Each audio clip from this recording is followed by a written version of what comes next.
Hi everyone, welcome to Gyanam. I am Hemlata and I am here with a special Patwari mock test. I am sure आपने हमारी application download करी होगी और इस special free Patwari mock test attempt किया होगा. अगर आपने ये अटेम्प्ट कर लिया है so let's get started with the video solution. Alright, first question लेते हैं. दिस पोर्शन में हम पढ़ रहे हैं पंजाब जीके का पोर्शन. उसके बाद हर एक टीचर जो है वो अपने अपने सेक्शन के सॉल्यूशंस आपको बताएगा. सो फर्स्ट क्वेश्चन है पंजाब जीके का, that which city of Punjab is famous for manufacturing of sports good. Punjab की कौन सी सिटी है which is famous for manufacturing of sports good? You know that the correct answer is Jalandhar. So Jalandhar में जो है वो काफी सारे स्पोर्ट्स गुड्स बनाए जाते हैं हर किसी स्पोर्ट्स के, है ना, that we know. Next is arrange chronologically from earlier to later the successors of Maharaja Ranjit Singh, who was the founder of the Sikh Empire in Punjab. तो महाराजा रंजीत सिंह के बाद जो हमारे सक्सेसर्स आए उनके अगर हम देखें तो बेसिकली देखें सबसे पहले हमारे पास थे, उनके बाद खड़क सिंह. खड़क सिंह के बाद फिर हमारे पास आएंगे नौनिहाल सिंह. नौनिहाल सिंह के बाद फिर शेर सिंह और उसके बाद सबसे एंड में दिलीप सिंह. राइट, तो करेक्ट ऑर्डर क्या बनता है? करेक्ट ऑर्डर बनता है Kharak Singh, then Naunihal Singh, then Sher Singh and then Dilip Singh. That means 2 3 4 1. Right, 2 3 4 1. That means A option is the correct one. All right, आगे चलते हैं. Which of the following revolutionaries of Punjab had done his education from the University of California, Berkeley?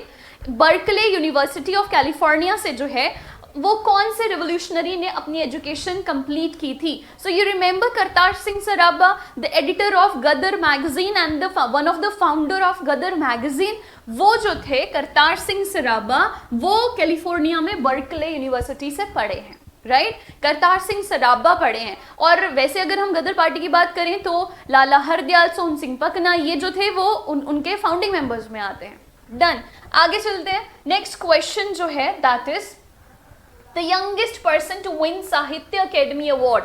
Youngest person जिन्होंने Sahitya academy award जीता था that was Shiv Kumar Batalvi. ठीक है, Shiv Kumar Batalvi. I am sure आप सभी को इनके बारे में पता है. In case you want to know details of everything, हम इस वीडियो सॉल्यूशन में सिर्फ आपको वीडियो में सॉल्यूशंस बता रहे हैं. We are not going in that much of detail हर चीज की. For that you have to come and join. Right, okay. Next question है हमारा, Komagata Maru was the name of. Komagata Maru was the name of a ship. एक जहाज का नाम था, जो जहाज जो है वो हांगकांग से वैंकूवर कनाडा जा रहा था और उसमें बहुत सारे लोग पंजाब से जा रहे थे और अंग्रेजों ने उनको वहां उतरने की परमिशन नहीं दी और वो फिर वापस आए कलकत्ता में. बजबज में जो है वो उनके बीच में कन्फ्लिक्ट हुआ अंग्रेजों और जो लोग थे उनके बीच में, जिसमें काफी लोग मारे गए और ये इंसिडेंट जो कहलाया वो कहलाया कामाघाटामारू इंसिडेंट. राइट, तो कामाघाटामारू जो था वो एक जहाज का नाम था, जिस जहाज का नाम बाद में जो है वो गुरु नानक जहाज रख दिया था और उसके जो कैप्टन थे वो भाई गुरदत्त जी थे. ठीक है, हालांकि मैंने काफी डिटेल आपको इसमें दे दी. चलिए आगे चलते हैं. And next is who was the guru when the Sikh Khalsa was form. यानी जो खालसा पंथ था की स्थापना जब हुई थी तो कौन गुरु थे? वी ऑल नो दैट वो थे गुरु गोविंद सिंह जी, है ना. Then the only lady whose name mentioned in Guru Granth Sahib Ji, we all know that सिर्फ एक ही ऐसी लेडी थी जिनका की नाम गुरु ग्रंथ साहिब में मेंशन है और किसी का भी मेंशन नहीं है और वो है माता खीवी जी, है ना. माता खीवी जी हैं जिनका नाम जो है वो गुरु ग्रंथ साहिब में है. Next is who among the following acting as the scribe to write Adi Granth. आदि ग्रंथ या पोथी साहिब जो है वो गुरु अर्जुन देव जी ने लिखाया है और जिनको डिक्टेट करके जो उनके स्क्राइब थे वो थे भाई गुरदास जी. ठीक है, भाई गुरदास जी जो थे उन्होंने जो है वो उसके स्क्राइब रहे हैं. Right, okay. Next is state bird of Punjab zoological name. No, actually क्या है कि स्टेट बर्ड ऑफ जो पंजाब है उसका जूलॉजिकल नेम क्या है? Zoological name of state bird of Punjab. So it is accipiter gentilis. ठीक है, एंटीपिस जेंटिलिस भी बोल देते हैं. एसीपिटर जेंटिल जो है वो नाम है स्टेट बर्ड गोशवाक का. Right, okay. Next question is match the following. Okay, Guru Nanak Dev ji को मैच करते हैं हम आसा दीवार से. गुरु नानक देव जी ने लिखा है आसा दीवार. गुरु गोविंद सिंह जी ने लिखा है विचित्र नाटक. गुरु रामदास जी जो हैं से हम जोड़ेंगे गुरु रामदास जी से लावा. ठीक है, और गुरु अमरदास जी से आनंद साहिब. ठीक है, तो करेक्ट आंसर क्या बनता है हमारा? करेक्ट बनता है 4 नो 3 4 2 और 1, ठीक है. So 3 4 2 1 that is B, right. So that is last question. All right, that is it. आप बाकी के सॉल्यूशन जो हैं वो कंटिन्यू हो रहे हैं एंड आई एम श्योर आप हर बार टेस्ट दे रहे हो. अगर आप अभी तक नहीं दे रहे हो test, so go download our application and do this test. Thank you so much. Hello students, welcome to Gyanam institute. So कैसे हैं आप लोग सभी? दिस इज अनिल और मैं आपका इस चैनल पर स्वागत करता हूं. मॉक टेस्ट 7 यानी पटवारी को लेके जो मॉक टेस्ट 7 आपने एग्जाम दिया, उसमें देखते हैं कि इवैल्यूएशन आपकी कि किस तरह का क्वेश्चंस कैसे आपने अटेम्प्ट किया, उसके सॉल्यूशन देखते हैं. चलिए, पहला क्वेश्चन जीके का आपके स्क्रीन पे. The reserve bank of India was nationalised in the year of, यानी जो हमारा आरबीआई है, जो हमारा सेंट्रल बैंक है, वो बैंक कब बना? देखो, ये बात करें तो ये यहाँ पे बना कब, तो ये 1935 का एक्ट है, यानी 1935 का आरबीआई एक्ट था और 1 अप्रैल 1935 से लागू हो गया था. ठीक है, कोई बात नहीं. लेकिन यहाँ पे नेशनलाइज्ड मतलब जो गवर्नमेंट के अंडर पब्लिक सेक्टर में कब आया, तो वो आया आपका 1949 में. Very important. चलिए next. The headquarter of the WTO, WTO का पूछा है आपसे. World trade organisations are located in which of the following city. जो डब्ल्यूटीओ है वो जो है कहां पे है उसका headquarter? Easy question. Geneva, Switzerland. ठीक है जी, स्विट्जरलैंड के अंदर है डब्ल्यूटीओ का. देखिए 1995 में उरेग्वे राउंड के अंदर इसका नाम पहले गेट हुआ करता था. क्या नाम हुआ करता? General agreement for trade and tariff. ठीक है, गेट हुआ करता था. तब इसका नाम चेंज हो गया डब्ल्यूटीओ, वर्ल्ड ट्रेड ऑर्गेनाइजेशन. इसका काम है ट्रेड, इंटरनेशनल ट्रेड को देखना, उनके लिए पॉलिसीज बनाना, फैसिलिटी प्रोवाइड करना, ये सब काम. तो इस डब्ल्यूटीओ का हेडक्वार्टर है गनेवा के अंदर और Switzerland. Clarity. Next question. Fiscal responsibility and the budget management act, FRBMA. क्या नाम है जी? FRBMA. FRBMA जो एक्ट है ये 2003 का एक्ट है, 2003 का एक्ट है ये. Very important. ठीक है, तो ये जो बजट, जो फिस्कल डेफिसिट है, रेवेन्यू डेफिसिट है, इनको कंट्रोल करने के लिए, इनसे छुटकारा पाने के लिए कि भैया ये समस्या ना आए, ये प्रॉब्लम ना आए, तो ये एक्ट बनाया गया 2003 में. और इसका जो मेन कंसर्न एरिया है वो फिस्कल डेफिसिट भी है और रेवेन्यू डेफिसिट भी है. फिस्कल डेफिसिट का दूसरा नाम बजट डेफिसिट भी होता है. बजट डेफिसिट यानी बजट डेफिसिट में आप क्या देखेंगे, एक होता है कैपिटल डेफिसिट, एक होता है रेवेन्यू डेफिसिट. और यहां पे दोनों की बात हो रही है. मतलब रेवेन्यू डेफिसिट मतलब कि आपने जितना सोचा था कि इतना रेवेन्यू आएगा उतना नहीं आता है, तो उसे बोलेंगे आप रेवेन्यू डेफिसिट. क्लैरिटी. तो फिस्कल डेफिसिट और रेवेन्यू डेफिसिट दोनों के लिए, यानी ये दोनों एरियाज के लिए कंसर्न एक्ट है fiscal responsibility and budget management act, जो कि 2003 के अंदर आया था. Very important. क्लैरिटी. चलिए नेक्स्ट क्वेश्चन देखते हैं. In an economy, the sectors are classified into public sector and private sector on the basis of which of the following. तो यहाँ पे ऑप्शंस दिए हुए हैं. यहाँ पे जो आंसर रहेगा वो रहेगा ओनरशिप ऑफ एंटरप्राइजेस. मतलब ये क्या कहना चाह रहे हैं? ये कह रहे हैं कि दो तरह के सेक्टर, एक पब्लिक सेक्टर यानी गवर्नमेंट सेक्टर, यानी अगर मैं बात करूं कि 50% मोर देन 50, यानी मैं यहाँ पे मोर देन लिख रहा हूं, यानी मैं बोल रहा हूं कि यानी ये जो इनक्वालिटी है वो ये बता रही है कि 50% से ज्यादा शेयर अगर गवर्नमेंट के हैं किसी भी कंपनी फर्म में, तो वो क्या मानी जाएगी? वो पब्लिक सेक्टर की कंपनी मानी जाएगी, यानी गवर्नमेंट ओन्ड कंपनी मानी जाएगी. यही आपसे, यानी ओनरशिप पे, यानी ओनरशिप के शेयर पे डिपेंड कर रहा है. क्लैरिटी. तो आपको समझ में आया कि पब्लिक सेक्टर और जो आपका प्राइवेट सेक्टर है उसको किस तरह से डिफरेंशिएट कर सकते हैं. चलिए next question. Consider the following acts, the regulating act, Pitt's India charter और काउंसिल एक्ट. इन्हें क्रोनोलॉजिकल सीक्वेंस में लेके आना है. अगर मैं बात करूं रेगुलेटिंग एक्ट, तो ये 1773 के अंदर आया था. क्लियर. रेगुलेटिंग एक्ट, इसको समझते हैं। रेगुलेटिंग एक्ट के अंदर सुप्रीम कोर्ट, जो कलकत्ता की सुप्रीम कोर्ट, वो इस्टेब्लिशमेंट, फोर्ट विलियम, जो फोर्ट विलियम फोर्ट बना था वो आपका, और गवर्नर जनरल ऑफ बंगाल बना दिया गया था वारेन हेस्टिंग को। तो ये ऐसा हुआ था 1773 में। जो पिट्स इंडिया यानी विलियम पिट, जो वहां उस टाइम के प्राइम मिनिस्टर, उन्हीं के नाम पे ये एक्ट का नाम रखा गया। पिट्स इंडिया एक्ट 1784 में आता है। चार्टर एक्ट 1813 में आता है। चार्टर एक्ट 1813 में आता है। अब ये देखिए, पिट्स इंडिया एक्ट में थोड़ा सा कंट्रोल और बढ़ गया था ब्रिटिश पार्लियामेंट का ईस्ट इंडिया कंपनी, क्योंकि east India company was a private company जिसपे थोड़ी सी और ज्यादा ये कह सकते हैं कि सुपरविजन और कंट्रोल बढ़ गया था।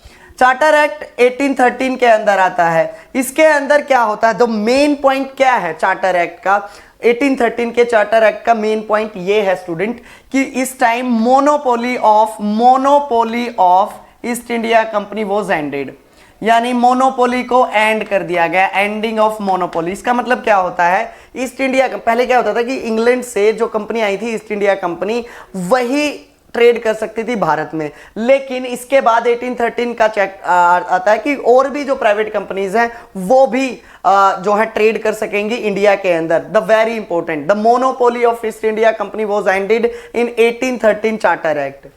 इंडियन काउंसिल एक्ट आपसे कह रहा है 1861 में आया था। इसके अंदर एक काउंसिल बनी थी, सेक्रेटरी की काउंसिल बनी थी, जिसमें 6 मेंबर रहेंगे और उसको लीड करेगा वायसराय लीड करेगा। क्लियरिटी, तो यहां पे क्योंकि 1857 के रिवोल्ट के बाद 1858 का जो चार्टर आता है उसके अंदर पोस्ट आ जाती है वायसराय की। उसके बाद 1861 के अंदर ये जो काउंसिल एक्ट है, ये काउंसिल आएगी 6 मेंबर की, वो रूल करेगी, वो काम करेगी।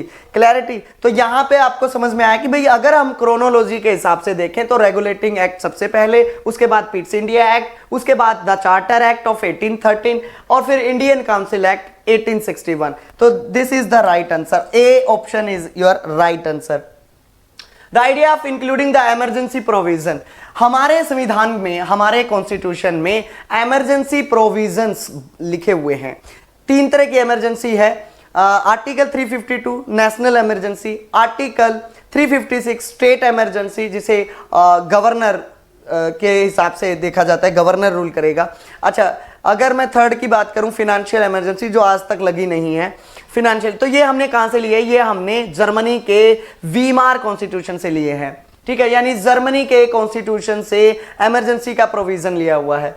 एक और इंपॉर्टेंट है, इमरजेंसी की बात 1935 के गवर्नमेंट ऑफ इंडिया एक्ट में भी लिखी हुई है, लेकिन हमने वहां से चीजें कम मॉडिफाई किया, हमने जर्मनी से ये चीज ज्यादा ली है। इसीलिए the core answer was is Weimar constitution of Germany से हमने क्या लिया, इमरजेंसी प्रोविजन।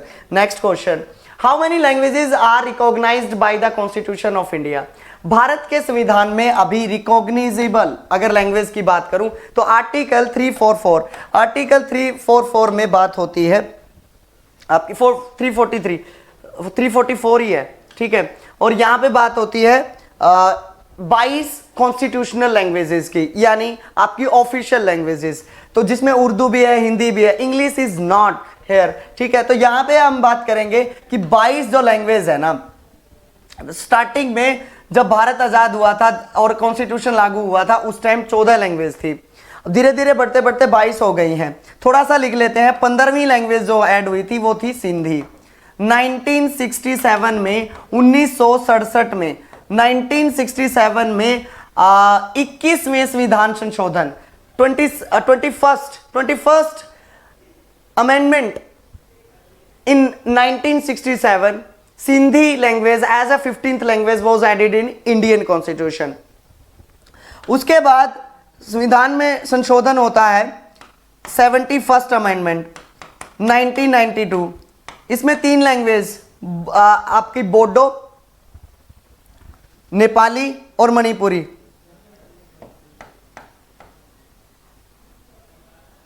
और नेपाली ये ऐड हो गई थी।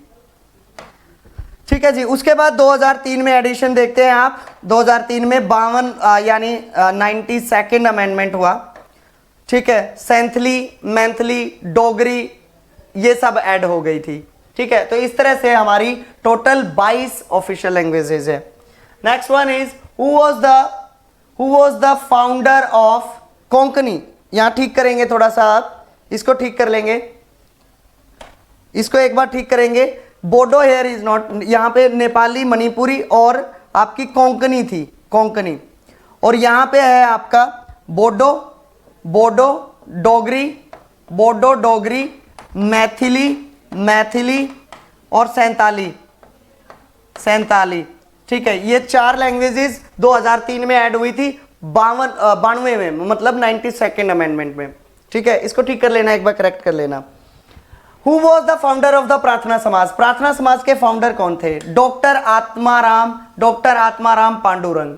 क्लैरिटी, दोदबा पांडुरंग इसके बड़े भाई थे। इन दोनों ने मिलके प्रार्थना समाज, जिसका मेन मकसद था कि वन गॉड, यानी एक तरह से वन वर्ल्ड, एक पूरे यूनिवर्स का एक ही गॉड है, एक ही भगवान है, यानी सबका मालिक एक है। इस तरह की बात पे इनका बेस मेन पॉइंट था। प्रार्थना समाज वेरी इंपॉर्टेंट, बॉम्बे के अंदर, Bombay. Next, which of the following Buddhist council was held under the reign of Ashoka. Ashoka was a Mauryan empire, ये मौर्य साम्राज्य का राजा था। इससे पहले जो थे इसके जो, यानी अगर मैं बात करूं चंद्रगुप्त मौर्य के बाद उसका लड़का बिंदुसार, और बिंदुसार के बाद अशोका आता है। अशोका जो है, अशोका के टाइम पे 3rd बुद्धिस्ट काउंसिल होती है। 3rd बुद्धिस्ट काउंसिल जो है अशोका के टाइम पे। अभी तक टोटल 6 बुद्धिस्ट काउंसिल हो चुके हैं। अगर मैं मॉडर्न की भी बात करूं, वैसे हिस्ट्री में 4 बुद्धिस्ट काउंसिल ही पढ़ते हैं आप। 3rd Buddhist council was held in Pataliputra 250 BC, Pataliputra में हुई। और मोगलीपुत्र तीस, प्रेसिडेंट कौन था? मोगलीपुत्र तीसा। ठीक है, ये जो थे, ये थे बुद्धिस्ट मोंक जो कि प्रिसाइड कर रहे थे इस मीटिंग को, इस काउंसिल को। क्लैरिटी, इसके अंदर सेपरेट, मतलब सम्राट अशोक ने बहुत सारे बुद्धिज्म को प्रोपगेट करने के लिए बहुत सारे मिशंस भेज दिए गए थे, जैसे श्रीलंका में अपने बेटा और बेटी को भेज दिया। और यहीं पे बुद्धिज्म के जो स्कूल्स की डिवीजन देखते हो आप, वो 3rd बुद्धिस्ट काउंसिल में ही देखते हो आप। यानी बहुत सारे स्कूल्स, यानी हीनयान महायान के बहुत सारे स्कूल्स को में डिफ्रेंशिएशन देखने को मिला। वेरी इंपॉर्टेंट, अशोका के टाइम पे 3rd बुद्धिस्ट काउंसिल। पूर्ण स्वराज ऐसा हुआ लाहौर में। लाहौर सेशन के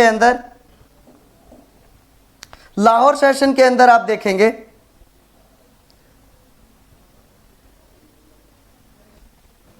एक सेकेंड,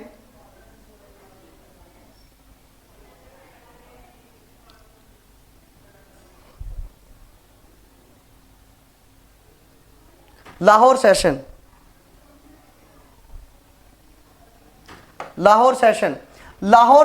जो है आपका 1929 का Lahore session, presided bye Jawaharlal Nehru ने इसे प्रिसाइड किया था। ठीक है जी, जवाहरलाल नेहरू, वेरी इंपॉर्टेंट। तो यहां पे जो है पूर्ण स्वराज की मांग, मतलब फुल डोमिनियन स्टेटस की मांग कर रहे थे। और यहाँ पे 1920, उसके बाद इसी के अंदर तय किया गया कि 26 जनवरी 1930 से, यानी 26 जनवरी 1930 से हम इंडिपेंडेंट डे मनाया करेंगे, स्वतंत्रता दिवस, यानी स्वाधीनता दिवस, कि हम अपने ही अधीन हैं, वी आर सोवरेन, ऐसी बात बोल रहे थे। तो इंडियन नेशनल कांग्रेस की जो मीटिंग हुई वो आपकी 1929 का जो एनुअल सेशन था उसके अंदर लाहौर सेशन, यानी लाहौर में, और प्रिसाइड कौन कर रहे थे? जवाहरलाल नेहरू जी। ठीक है जी, वेरी इंपॉर्टेंट। तो इसका आंसर हो जाएगा आपका जो लाहौर सेशन। अब आपसे पूछा गया है कि ब्राइटेस्ट प्लैनेट, ज्योग्राफी से सोलर सिस्टम से क्वेश्चन है, ब्राइटेस्ट प्लैनेट कौन है हमारे सोलर सिस्टम का? तो आपका आंसर रहेगा Venus. Venus is the brightest planet of our solar system. Venus को ही मॉर्निंग और इवनिंग स्टार भी कहा जाता है। विनस को ही उसकी शेप और साइज अर्थ जैसी होने के कारण इसे अर्थ की ट्विन सिस्टर या ट्विन प्लैनेट भी कहा जाता है। Very important. तो आंसर हो जाएगा आपका विनस। विनस की एक और खास बात है, विनस जो है ईस्ट टू वेस्ट मूव करता है। कैसे मूव करता है? East to west. बाकी सारे प्लैनेट, अगर आप यूरेनस और विनस को देखोगे तो वो ईस्ट टू वेस्ट मूव करते हैं, बाकी सारे प्लैनेट जो हैं वेस्ट टू ईस्ट मूव करते हैं। Next question, the Pacific ring of fire, ये जो है आपका, ये वोल्केनो और अर्थक्वेक से जुड़ा हुआ है। जो आपका पैसिफिक प्लेट है, पैसिफिक प्लेट जो कि एक ओशियनिक प्लेट है, उसके चारों तरफ आप देखेंगे ना, अगर मून से ऊपर से देखेंगे तो बहुत जगह वोल्केनो अर्थक्वेक आ ही रहे होते हैं, आग सी लग रही होती है। ऊपर से देखने पर पूरा सर्किल, क्योंकि जो आपका पैसिफिक ओशन है वो ओ शेप का है, गोल शेप का है, तो हमें लगता है कि ऊपर से रिंग बनी हुई है, एक अंगूठी बनी हुई है गोल गोल, ठीक है। तो ये जुड़ा हुआ है आपका वोल्केनो और अर्थक्वेक से। नेक्स्ट देख लेते हैं, trade winds blow from which of the following pressure belt, तो ये सब ट्रॉपिकल हाई प्रेशर से आती हैं। अगर डायग्राम बनाया जाए तो आपको पता ही होगा कि अगर ये है आपकी, अगर यहाँ पे देखिए this is called equatorial low, क्योंकि ये इक्वेटर है, और यहाँ पे आप देखते हैं 30 डिग्री, और यहाँ से जो विंड आ रही है ये सब ट्रॉपिकल हाई प्रेशर से आ रही हैं, सब tropical high pressure here is, ठीक है। तो यहाँ पे हम बोलेंगे कि सब ट्रॉपिकल हायर प्रेशर से आपकी ट्रेड विंड्स आ रही हैं। ट्रेड विंड्स वो विंड हैं, इनको दूसरा नाम अगर बोला जाए तो ट्रॉपिकल ईस्टर्लीज को ही ट्रेड विंड्स कहा जाता है। Tropical easterlies that were very useful in trade in ancient time, क्योंकि उस टाइम इंजन नहीं होते थे, ट्रेड विंड्स के सारे, मतलब उन विंड्स के सारे ही हमारे शिप जो हैं, जहाज जो हैं वो रन होते थे, चलते थे। क्लैरिटी, तो हम कहेंगे कि इसलिए इसका नाम ट्रेड विंड्स पड़ा है। चलिए नेक्स्ट क्वेश्चन देख लेते हैं, the longest river of peninsular India. देखो पेनिनसुला उसको बोलते हैं जब कोई लैंड बॉडी 3 साइड से पानी से गिरी हो, यानी surrounding from 3 sides with water. अगर बात करें तो जैसे ये पोर्शन, यहां से बे ऑफ बंगाल, अरेबियन सी, और नीचे से इंडियन ओशन, तो हम कहेंगे दिस इज इंडियन पेनिनसुला। और इंडियन पेनिनसुला में जो रिवर फ्लो करती हैं उन्हें आप पेनिनसुलर रिवर कहेंगे। 2 तरह से डिवीजन, एक हिमालयन रिवर, एक पेनिनसुलर रिवर। तो पेनिनसुलर रिवर में सबसे लंबी नदी है आपकी गोदावरी, इसी को साउथ गंगा भी कहा जाता है, वृद्ध गंगा भी कह देते हैं, क्योंकि ये पेनिनसुलर इंडिया की सबसे लंबी नदी है। क्लैरिटी, ये महाराष्ट्र की त्र्यंबकेश्वर जो पहाड़ियां हैं, हिल्स हैं, वहां से ये आपकी गोदावरी निकलती है और ये बे ऑफ बंगाल में जाएगी, यानी this is eastern flowing river, this is eastern flowing river, और ये आपकी बे ऑफ बंगाल में जाके गिरेगी। वेरी इंपॉर्टेंट, आपको समझ में आ रहा है। चलिए नेक्स्ट क्वेश्चन, आप अपने आंसर्स को मार्क करते हुए चलें। दिसंबर सोलस्टिस, इसी का दूसरा नाम अगर बोला जाए तो this is also known as winter solstice, और आपको पता है ये 22 दिसंबर डेट आपको पता है, ठीक है।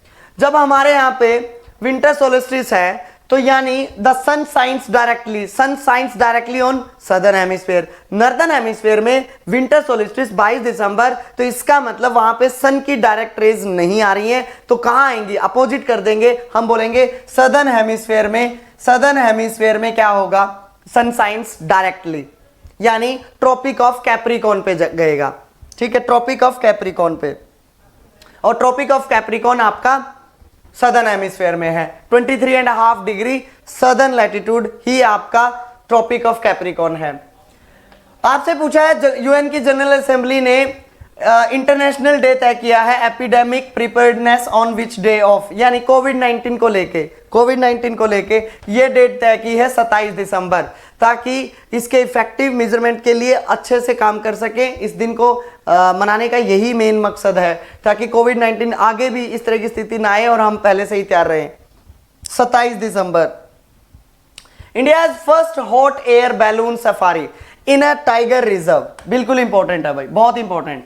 Tiger reserve was launched on December 25 in which national park, किस नेशनल पार्क में, तो ये आपके बांधवगढ़ टाइगर यानी बांधवगढ़ टाइगर रिजर्व जो है आपका उमरिया डिस्ट्रिक्ट इन मध्य प्रदेश के उमरिया डिस्ट्रिक्ट के अंदर है, ये कोटली डिस्ट्रिक्ट और पास में ही है, उन दोनों डिस्ट्रिक्ट्स में ये फैला हुआ है Bandhavgarh tiger reserve. Very important, 1968 में इसे नेशनल पार्क बना दिया गया और 1993 में टाइगर रिजर्व बना दिया गया है। अगर मैं बात करूं तो करीब 8 टाइगर मिलते होंगे 1 किलोमीटर के एरिया में, 8 से 10 टाइगर, इतना है, मतलब अच्छे। व्हाइट टाइगर के लिए फेमस है, व्हाइट यानी गरम, जो आपका व्हाइट टाइगर मतलब आपके जो सफेद टाइगर हैं उनके लिए फेमस है, वेरी इंपॉर्टेंट। तो 25 दिसंबर को यहाँ पे ये घटना हुई है, पहली बार first hot air balloon safari जो है टाइगर रिजर्व में स्टार्ट हुई, Bandhavgarh national park, very important. India meteorological department open, ये जो है आपका लेह लद्दाख में, ये है क्या, बेसिकली ये फोरकास्ट करेगा वेदरिंग कंडीशंस को। वेदरिंग कंडीशन मतलब मौसम कैसा है, ताकि पहले से ही लोगों को बता दिया जाए, forecasting of weathering conditions, very important. तो ये आपका लेह लद्दाख में बना है, एक तरह से सेंसिटिव मीटर लगे हैं, ठीक है। ये पहली बार सिल्वर मेडल जीता है किसी इंडिविजुअल रेसलिंग वर्ल्ड कप, जो कि बेलग्रेड सर्बिया के अंदर हुआ है। तो ये भारत की जो प्लेयर हैं इनका नाम है Anshu Malik. Anshu Malik, very important, current affair का क्वेश्चन, इसे जरूर याद रखेंगे। अंशु मलिक ने पहली बार इंडिविजुअल रेसलिंग वर्ल्ड कप में सिल्वर मेडल लिया है, फर्स्ट फीमेल रेसलर है। नेक्स्ट, यहां पे ये जो पायरे कार्डिन है, ये एक फैशन किंग, मतलब made his name by selling designer clothes, यानी इनका जो मेन उसमें था वो डिजाइन, फैशन डिजाइनिंग में थी। ये अभी इन्हीं का देहांत हुआ, वेरी इंपॉर्टेंट, 98 साल की उम्र में। और ये कहाँ से हैं, ये आपके फ्रांस से थी। कहाँ से थी, फ्रांस से, वेरी इंपॉर्टेंट, फ्रांस से थी भाई, थे मतलब जेंट्स थे। चलिए ठीक है, आज के सेशन में इतना ही। आपने 20 MCQs देख लिए हैं जीके के, ऐसे ही आप अपने पेपर को अटेम्प्ट कीजिए। जो भी मॉक सॉल्यूशंस दिए जाते हैं उन्हें जरूर रिटर्न में लिखा करें, समझा करें। चलिए, all the best for your future upcoming exams. फिर से मुलाकात होगी इसी चैनल पर, जुड़े रहें ज्ञानम इंस्टीट्यूट के साथ। Thank you.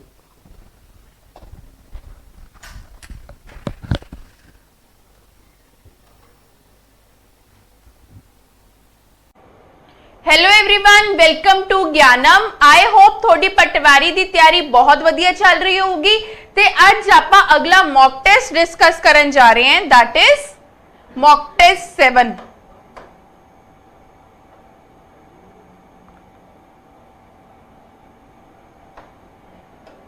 हाँ जी, पहला question related to series 27 divided by 3 की आएगा 9, 16 डिवाइडेड बाय 4 4, ऐड करके कितना आएगा 13, ठीक है। Next is 42 by 7 is 6, 65 by 13 is 5, add करके कितना आएगा 11। सीरीज दा पूरा कॉन्सेप्ट एक दिन लग जाता है पूरे इस तरीके दे क्वेश्चन नु करवाने लई, ठीक है जी, समझाने लई कि किवें सोचना है, किवें देख के आपां एनालाइज करना है। 27 by 9 is 3, 72 by 8 is 9, add करके कितना आऊगा 12। जे तुसी इन्ना क्वेश्चन दी प्रैक्टिस कर रखी है, लॉजिक समझ रखे है, सोचना किवें है यह समझ रखे है, तो इन्ना क्वेश्चन ते टाइम नहीं लगता। हाँ जी, अगला क्वेश्चन अपना रिलेटेड है पजल्स दे नाल। की क्या गया है, PQRSTVWZ लोग है की कर रहे हैं, 3 डिफरेंट कार विच ट्रैवल कर रहे हैं। हर कार विच घट्टो घट एक फीमेल तो होनी चाहिए, ठीक है जी। होर हर कार विच घट्टो घट 2 लोग तो ट्रैवल करनगे ते जांदे किथे, दिल्ली, चेन्नई ते हैदराबाद। आर अपन कह पहली line, R is not travelling with Q and W. R ने ना तो क्यू नाल ट्रेवल करना है ना डब्ल्यू दे नाल। टी जो कि मेल मैंबर है, ट्रेवल विद ओनली जी, ठीक है, and they are not travel to Chennai, और ये लोग चेन्नई ट्रेवल नहीं करते। पी ट्रेवल करता है होंडा सिटी, ठीक है, और ये जांदा किथे है, हैदराबाद। ए सिस्टर है मतलब फीमेल है and travel by Ford Ikon, ठीक है जी। V and R travel together, V और आर ने इकट्ठे ट्रेवल करना है। W is not going to Chennai. हाँ जी, सब तो पहला तो मेन सोचने वाली गल यह है कि जे यह बंदा होंडा सिटी सॉरी हैदराबाद जा रहा है, टी और जी ने इकट्ठे जाना है, ठीक है जी। मैं कुछ मिस किया, Hyderabad, V and travel together. T और जी ने इकट्ठे जाना है और अपने कोल ਇੱਥੇ ਕਿੱਥੇ ਜਾਣ ਦੀ ਜਗ੍ਹਾ ਹੈ? ਇੱਕ ਦਿੱਲੀ, ਚੇन्नई, हैदराबाद, है ना। ਆਪਾਂ ਨੂੰ ਦਿੱਤਾ ਹੋਇਆ ਹੈ ਕਿ ਜੋ टी है वो चेन्नई नहीं जा रहा, है ना। हैदराबाद वो जा नहीं सकता, क्यों? क्योंकि टी ने सिर्फ जी नाल ट्रैवल करना है, ते कित्थे जाऊगा? दिल्ली। अगर ये दोनों दिल्ली गए, इन्हां दे नाल ओनली आया सी, मतलब हुण कोई होर बंदा दिल्ली नहीं जाऊगा, दिल्ली बिल्कुल खत्म होगी। ठीक, हाँ जी। कार देखिए, होंडा सिटी, फोर्ड आइकन आ गई, इन्हां कोल किहड़ी आऊगी? Swift Dzire. मींस हुण कोई भी बंदा स्विफ्ट डिजायर नहीं यूज करूगा, क्योंकि कार खत्म होगी ओनली दे कारण। इत्थे चेन्नई नहीं जाना, डब्ल्यू ने कित्थे जाऊगा? हैदराबाद। हैदराबाद केड़ी कार जा रही है? Honda city. ते डब्ल्यू दे नाल होर कौन जा रहा सी? अच्छा, डब्ल्यू दे नाल कोई नहीं जा रहा, लेकिन आर ने क्यू और डब्ल्यू नाल ट्रेवल नहीं करना। आर ने डब्ल्यू दे नाल ट्रेवल नहीं करना, मतलब इन्हें कित्थे नहीं जाना? हैदराबाद नहीं जाना, ते कित्थे जाऊगा? चेन्नई। चेन्नई केड़ी कार जा रही है? Honda, Ford icon. अगर आर चेन्नई जा रहा है तो डब्ल्यू भी चेन्नई जाऊगा। इत्थे की बचा? हैदराबाद। यही चीजां तुहानू प्रैक्टिस दे नाल आन किया। पजल्स प्रैक्टिस करो, पूरे 2 या 3 दिन लग जाते हैं इस तरीके दे पजल्स करवाने लई। Member in which car are travelling to Chennai. Chennai कौन कौन जा रहे हैं? हाँ जी, चेन्नई कौन जा रहे हैं? एस आर वी, है ना। और वो किस कार च जा रहे हैं? Ford Ikon. Answer is Ford Ikon. ठीक। In which car 4 members are travelling. किस कार 4 मेंबर्स है? किसी भी कार 4 मेंबर्स नहीं है। हाँ जी, हर कार या तो 2 मेंबर या 3 मेंबर। देखो यह फीमेल, ठीक है, हुण जिन्ने भी इस कार च जाणगे बाकी सारे की होणगे? मेल। दिल्ली फीमेल, यह मेल ते यह फीमेल। बाकी तिन्ना चो कौन मेल फीमेल है? नहीं पता, डिपेंड। हुण उसते क्वेश्चन पूछा जा रहा है या नहीं? None. Which of the following combination represent 3 female members? 3 female member आपां नूं पता ही नहीं। Answer can't be determined. Who is traveling with W? W दे नाल कौन कौन ट्रेवल कर रहे हैं? हाँ जी, W दे नाल हैदराबाद, P और Q, P एंड Q। ठीक है जी। हाँ जी, अगला क्वेश्चन एनालॉजी नाल रिलेटेड है। अगर स्टूडेंट्स नू टीचर पढ़ाते हैं तो प्लेयर्स नू कौन गाइड करता है? कोच। ठीक है जी। नेक्स्ट इज मिसलेनियस दा क्वेश्चन की है इत्थे समझने कि दोनों च की रिलेशन होगा कि अपना 66 बने, फिर वही रिलेशन आपां इत्थे बना के चेक करना है। ठीक है, फिर अगर वो सैटिस्फाई कर रहे रिलेशन तो आप अपने क्वेश्चन ते भी वही रिलेशन लगाना है। देखो अगर मैं 3 + 8 करा 11, 1 + 5 करा 6, दोनों को मल्टीप्लाई करके किया होगा 66। इसी तरीके नाल 2 + 9 11, 3 + 6 9, मल्टीप्लाई करके किया होगा 99, 8 + 2 10, है ना। Multiply 4 + 4 8, answer is 80। Next is Raman travels a distance of 5 kilometer from place A towards north and turn left। इस साइड राइट, इस साइड लेफ्ट। ठीक है जी। और फिर वॉक कितना? 3 kilometre. Again turn right and walk 2 kilometre. Finally turn right and walk 3 kilometre और एक point B ते पहुंच गया। आप डिस्टेंस फाइंड करना है ए ते बी दे विच, AB2 ते AB2, है ना। टोटल डिस्टेंस कितना होगा कि पूछे what is the distance between A and B. एक बंदा ओके सॉरी इतने 5 है, इतने 2 नहीं है 5 है। पहला 5 किलोमीटर नॉर्थ गया, फिर उस तो बाद लेफ्ट टर्न लिता 3, फिर उस तो बाद राइट टर्न लिता 2, फिर दोबारा की लिता राइट टर्न लिता, वॉक 3 और पॉइंट बी ते पहुंच गया। इत्थे पहला 5 किलोमीटर चलिया, तो टोटल डिस्टेंस उन्हें कितना ट्रैवल किया? 5 ट्रैवल नहीं किया। ए ते बी दे विच कितना डिस्टेंस है? 5 + 2 7। ते जे पूछा जावे उस बंदे ने टोटल कितना डिस्टेंस चलिया, फिर आप करांगे 5 3 2 3। क्लियर? अगर पूछा गया होवे कि हुण उस बंदे दा फेस किस डायरेक्शन च है, फिर आप आंसर करांगे ईस्ट। ठीक है जी। Next is a man introduce the boy coming with him as he is the son of father of my father's daughter. अगर क्वेश्चन ही तो शुरू हो रहा है, आपा किस तो शुरू करना है? स्पीकर तो। अ man introduce the boy coming with him, speaker कौन है? मैन।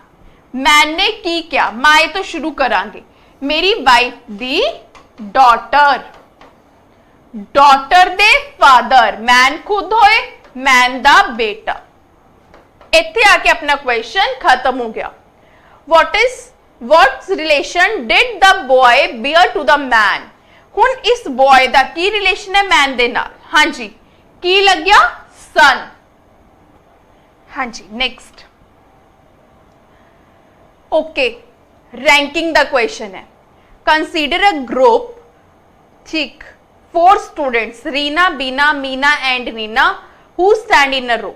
ठीक है जी।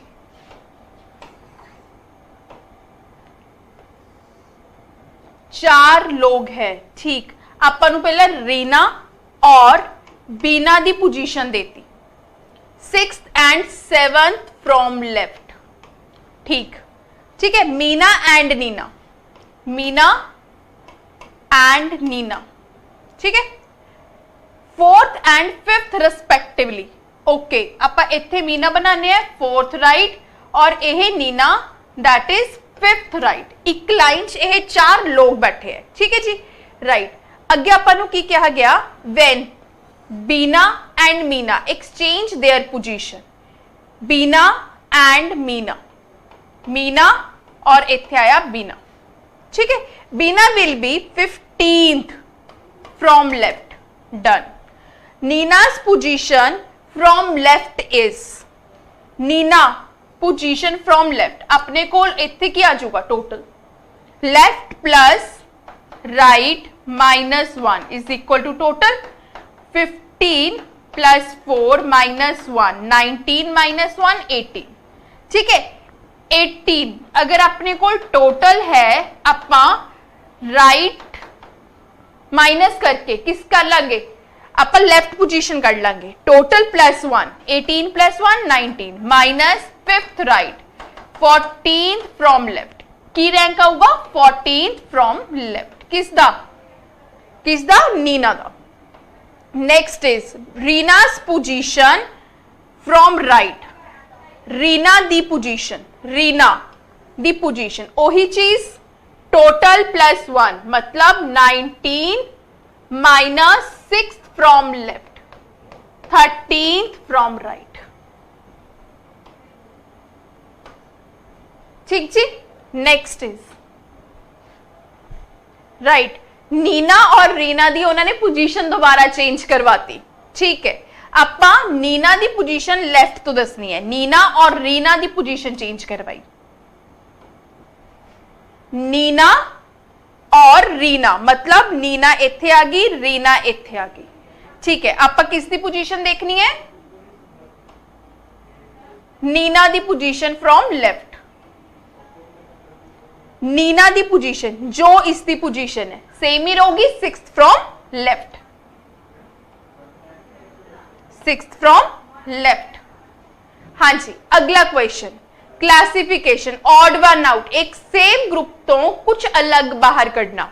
हाँ जी, की आंसर आऊगा अपना आयुर्वेद। अपने 4 वेद है, 4 वेद है और आयुर्वेद कोई वेद नहीं है। ठीक है जी। नेक्स्ट इज राइट, आपा किसका कोड कढ़ना है? सो ठीक, सब तो पहला किस मिल रहा है? एसी। आपा नू मैंगो या ऑरेंज का कोड मिल जाए।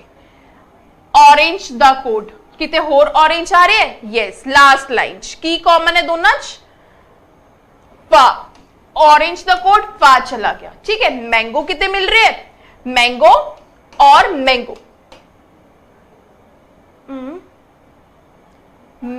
सॉरी मैं फा गलत कटता फा नहीं है हाँ जी ऑरेंज इथो और इथो कॉमन की है चा ठीक है ऑरेंज दा चा गया नेक्स्ट इज मैंगो मैंगो और इत्थे मैंगो आई सी हुन ये दोनों विच की कॉमन है फा राइट फा ते आपां नूं किस दा कोड कढना है सोर की बच्चा का आंसर इज का ठीक next is distance coding decoding is written as FLUWC QEH ठीक है जी हाँ जी +2 +3 पोजीशन वैल्यूज लिखनी है पोजीशन वैल्यूज लिख के भी कर सकते हो 19 21 20 23 1 3 14 17 3 5 8 +2 +3 +2 +3 +2 +3 +2 +3 ठीक है जी चिल्ड्रन +2 +3 +2 +3 +2 +3 +2 +3 है ना सब तो पहला C 3 + 2 E H 8 +3 ठीक हाँ जी नेक्स्ट इज I 9 11 K की आंसर बन रहे हैं ए ऑप्शन ठीक है जी हाँ जी आप इत्थे रीजनिंग दा मॉक टेस्ट खत्म किया आई होप तुहानू सारा समझ आया होगा असी इसी तरीके नाल जब तक पेपर नहीं आंदा थोड़ी तैयारी करवाते रवांगे थैंक यू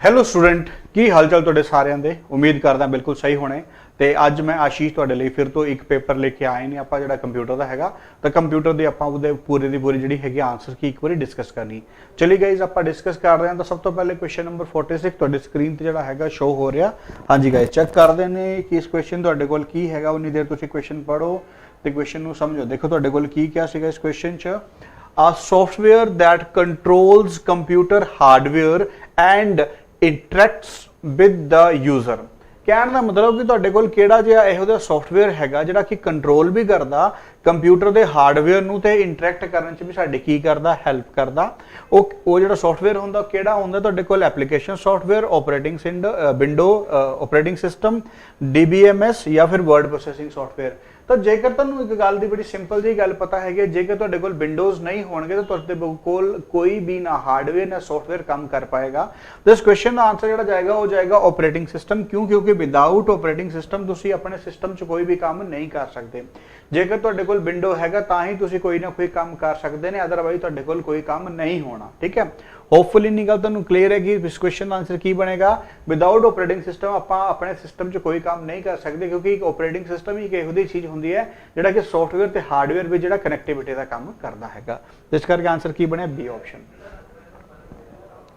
ਨੈਕਸਟ ਦੇਖਦੇ ਨੇ ਨੈਕਸਟ ਤੁਹਾਡੇ ਕੋਲ ਕੀ ਹੈਗਾ in human computer interaction GUI stand for GUI ਦਾ ਫੁੱਲ ਫਾਰਮ ਕੀ ਹੁੰਦਾ ਹੈ ਇਹ ਕੁਐਸਚਨ ਵੀ ਤੁਹਾਡੇ ਕੋਲ ਆਪਰੇਟਿੰਗ ਸਿਸਟਮ ਤੋਂ ਲਿੱਤਾ ਗਿਆ ਹੈਗਾ ਤਾਂ GUI stand for graphical user interface graphical user interface ਦਾ ਮਤਲਬ ਹੈਗਾ ਜਿੱਦਾਂ ਤੁਹਾਡੇ ਕੋਲ ਮਾਊਸ ਹੁੰਦਾ ਹੈ ਜਿਹੜਾ ਤੁਹਾਡੇ ਕੋਲ ਮਾਊਸ ਹੁੰਦਾ ਜਿਹਦੇ ਨਾਲ ਤੁਸੀਂ ਆਪਣੇ ਸਿਸਟਮ 'ਚ ਕੀ ਦਿੰਦੇ ਇਨਪੁਟ ਦਿੰਦੇ ਉਹ ਤੁਹਾਡਾ ਕੀ ਬਣੇਗਾ ਆਨਸਰ ਬਣੇਗਾ ਤਾਂ ਗ੍ਰਾਫਿਕਲ ਯੂਜ਼ਰ ਇੰਟਰਫੇਸ ਜਿਹੜਾ ਹੈਗਾ ਇਹਦਾ ਆਨਸਰ ਬਣੇਗਾ A option graphical user interface A option ਜਿਹੜਾ ਹੈਗਾ ਤੁਹਾਡਾ ਆਨਸਰ ਬਣੇਗਾ ਹੋਪਫੁਲੀ ਗੱਲ ਕਲੀਅਰ ਹੈ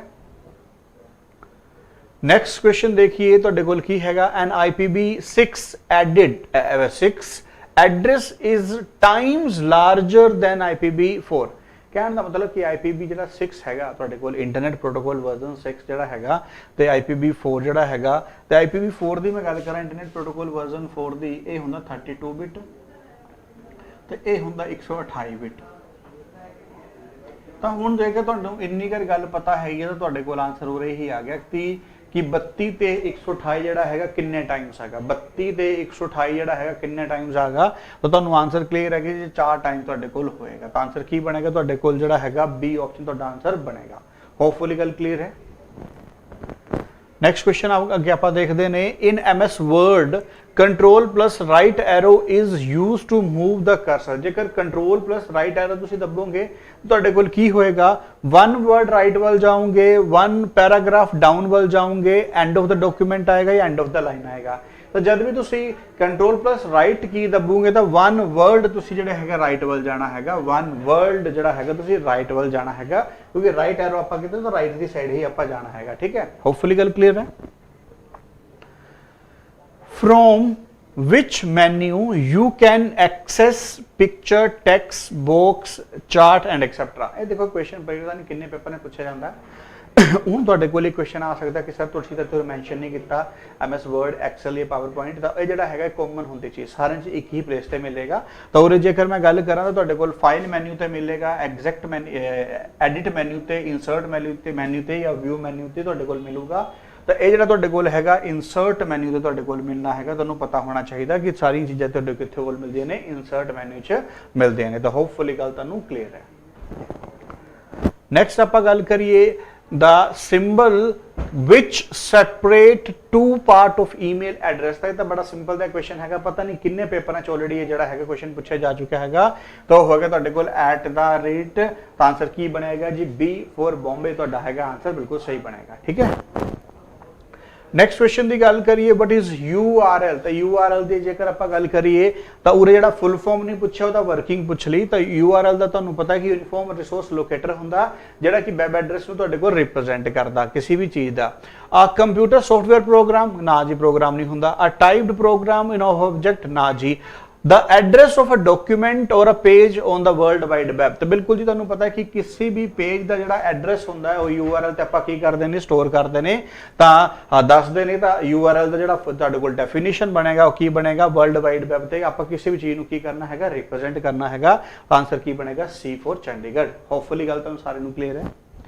ਨੈਕਸਟ ਕੁਐਸਚਨ ਦੀ ਜੇਕਰ ਆਪਾਂ ਗੱਲ ਕਰੀਏ software such as virus, worm and Trojan horse that have a malicious intent are known as। ਠੀਕ ਹੈ, ਕਿਹੜੀ ਟਾਈਪ ਦੇ ਨੇ, ਸਪਾਈਵੇਅਰ ਨੇ, ਐਡਵੇਅਰ ਨੇ, ਸਪੈਮ ਨੇ ਜਾਂ ਫਿਰ ਮਾਲਵੇਅਰ ਨੇ। ਤੁਹਾਨੂੰ ਦੱਸਣਾ ਚਾਹੂੰਗਾ ਸਾਰੇ ਦੇ ਸਾਰੇ ਜਿਹੜੇ ਨੇ ਇਹ ਕਿਹੜੇ ਟਾਈਪ ਦੇ ਨੇ, ਮਾਲਵੇਅਰ ਟਾਈਪ ਦੇ ਸੌਫਟਵੇਅਰ ਨੇ।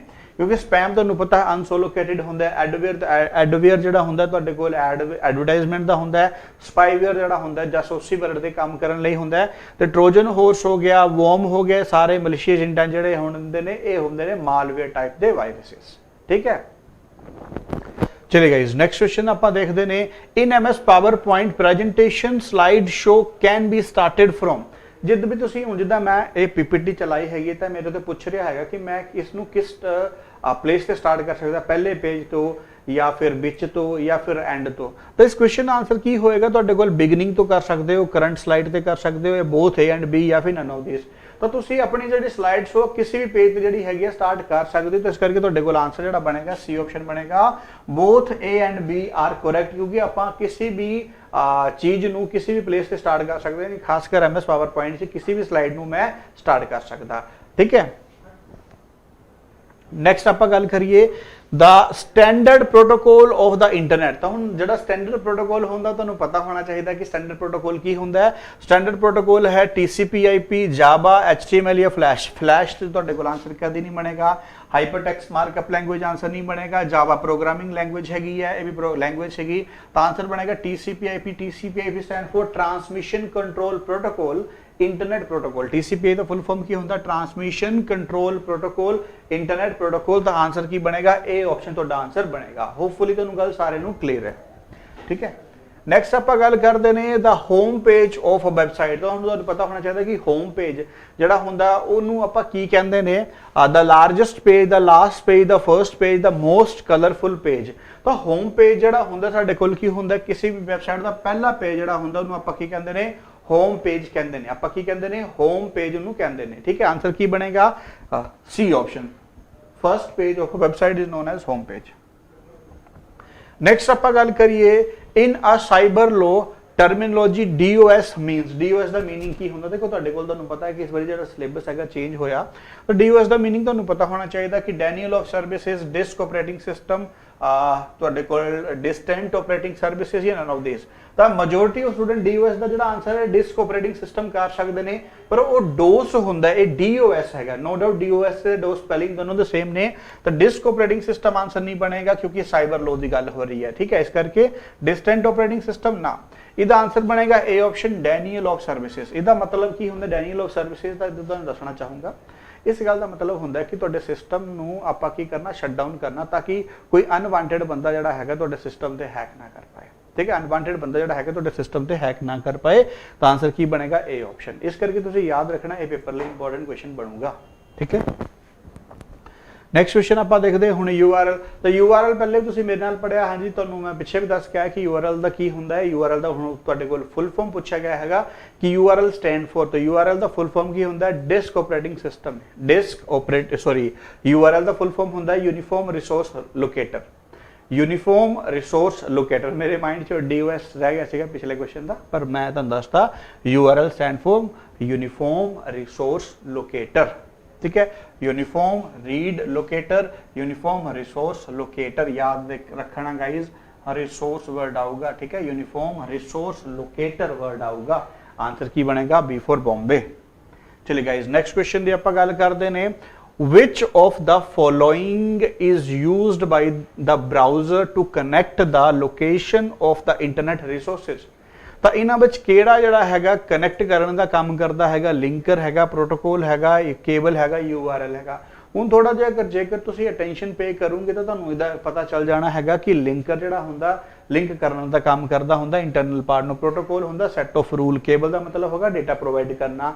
ਤਾਂ ਇੱਕੋ ਹੀ ਤੁਹਾਡੇ ਕੋਲ ਆਪਸ਼ਨ ਜਿਹੜੀ ਹੈਗੀ ਇੰਟਰਨੈਟ ਰਿਸੋਰਸਿਸ ਵੀ ਆਪਾਂ ਯੂਜ਼ ਕਰ ਰਹੇ ਨੇ, ਉਹ ਹੈਗਾ ਤੁਹਾਡੇ ਕੋਲ URL ਯੂਨੀਫਾਰਮ ਰਿਸੋਰਸ ਲੋਕੇਟਰ। ਤਾਂ ਇੱਕ ਹੀ ਕੁਐਸਚਨ ਨੂੰ, ਇੱਕ ਹੀ ਆਨਸਰ ਨੂੰ ਕਿੰਨੇ ਤਰੀਕੇ ਨਾਲ, ਅਲੱਗ-ਅਲੱਗ ਤਰੀਕੇ ਨਾਲ ਤੁਹਾਡੇ ਕੋਲ ਐਗਜ਼ਾਮੀਨਰ ਪੁੱਛ ਸਕਦਾ ਹੈਗਾ, ਉਹ ਤੁਸੀਂ ਦੇਖਿਆ ਹੀ ਹੈਗਾ, ਠੀਕ ਹੈ। ਉਹ ਤੁਸੀਂ ਸਾਰਾ ਦਾ ਸਾਰਾ ਜਿਹੜਾ ਹੈਗਾ ਦੇਖਿਆ ਹੀ ਹੈਗਾ।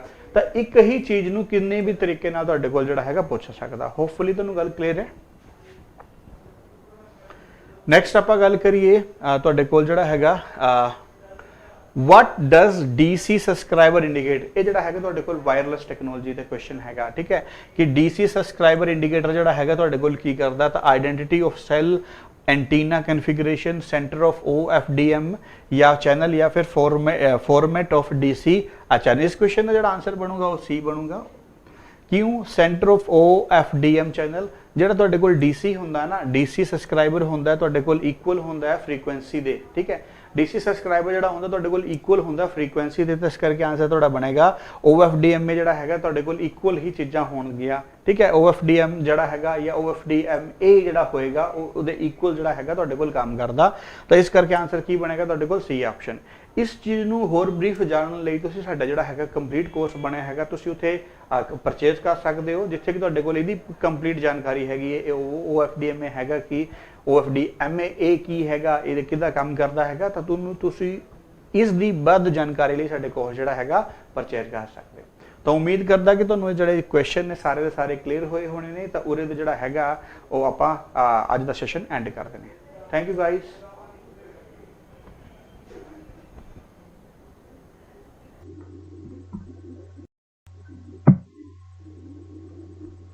Hello everybody, my name is Varnika and I welcome you to our mock test solution of Punjab Patwari। I hope कि आप सबका ये जो recent mock test है ये काफी अच्छा हुआ होगा। कहीं पे अगर फंसे हैं तो let's see कि इसकी करेक्शन क्या होनी चाहिए। अच्छा, इस बार की mock test में ना हमारे थोड़े से different टाइप के क्वेश्चन थे। जैसे अभी तक हमने rearrangement रेयर ही करी mock test में, लेकिन इसमें वो आपके पास थी because we have to be very much prepared कि एग्जाम में जैसा मर्जी क्वेश्चन आ जाए हम उसको आसानी से कर पाए। तो चलिए स्टार्ट करते हैं। फर्स्ट 2 क्वेश्चंस हमारे क्या थे, ये थे हमारे रीअरेंजमेंट के। इन क्वेश्चंस में क्या होता है कि sentence number 1 and sentence number 6 जो है वो फिक्स होता है। फिक्स का मतलब ये जो 1 है ये हमेशा पहला सेंटेंस होगा, 6 वाला हमेशा लास्ट सेंटेंस होगा। हमें इसके बीच के जो 4 सेंटेंसेस होते हैं उनको रीअरेंज करना होता है, ठीक है। सबसे पहले तो फर्स्ट पढ़ लेते हैं, डैड वेंट फिशिंग। उसके बाद में बीच वाले पढ़ लीजिए. So that she could welcome her but mom stayed home because she wanted to be there, serve her a drink and some biscuits and make her feel at home. अब देखो आप इसको एलिमिनेशन से भी कर सकते हो, डायरेक्टली भी कर सकते हो. If you want to do it with the help of elimination तो देखो कैसे करना है. डैड वेंट फिशिंग, PQRS, चारों ऑप्शन स्टार्टिंग वाले डिफरेंट हैं, ठीक है. So that she could welcome her, she तो अभी आया ही नहीं, तो ये बी ऑप्शन आपका पहले ही कर गया. बिकॉज शी वॉन्टेड नहीं आएगा. Serve her a drink doesn't make any sense. यहाँ पे क्या आ रहा है, बट मॉम स्टेड होम. हम क्या कह रहे हैं कि डैड फिशिंग चले गए लेकिन जो मॉम है वो घर पर ही रही. तो हमें पक्का पता लग गया कि फर्स्ट के बाद में पहला क्या बनना चाहिए, क्यू. कितने ऑप्शंस में है क्यू, सिर्फ एक में, तो आपका आंसर यही हो जाएगा. आई थिंक कि ये वाला मैक्सिमम लोगों का ठीक हुआ होगा. अगर गलत हुआ तो समझ लेना कि आपको फर्स्ट के बाद में लिंक बनाना है, लिंक आपका नहीं टूटना चाहिए. नेक्स्ट देखो, the train came to a halt at the station. Halt मतलब रुक जाना, ठीक है, कि ट्रेन स्टेशन पे आके रुक गई. A young boy came and helped the old man board the train. Many passengers got into the train. The old man thanked him for his help. An old man with baggage was looking for help. The boy was happy. अब हमें किसके साथ link करना है, the train came to a halt at the station के साथ, है ना. तो क्या होगा देखो, a young boy came and helped the old man. हमने आगे के सेंटेंसेस भी पढ़े, हमें पता लगा कि old man की इंट्रोडक्शन भी है, तो द ओल्ड मैन आप नहीं कर सकते हो, द लगाने से वो हो गया आपका particularize. Many passengers got into the train, ये भी नहीं, ये हो सकता है ना, एग्जैक्टली ये हो सकता है कि बहुत सारे लोग ट्रेन में चढ़ गए. An old man with baggage was looking for help. A young boy came and helped the old man. The old man thanked him. Him कौन है, young boy. The boy was happy. मतलब हमारा order क्या बना, सबसे पहले आएगा Q, Q के बाद में आएगा एस, एस के बाद P and then R and then 6. तो आपका आंसर क्लियरली कौन सा वाला हो गया, the answer is D option पे. चलिए जी नेक्स्ट देखिए. नेक्स्ट हमारे दो क्वेश्चंस कौन से थे, active voice and passive voice के, कि अगर आपको एक्टिव दे रखा है आपको पैसिव में लेके जाना है, ठीक है.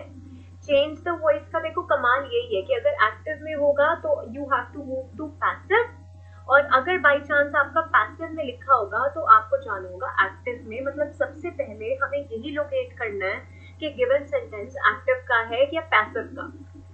The clown was being laughed eight bye them. अब देखो बीइंग लाफ्ड मतलब बीइंग के साथ में जब थर्ड फॉर्म लग गई तो वो क्या है, पैसिव.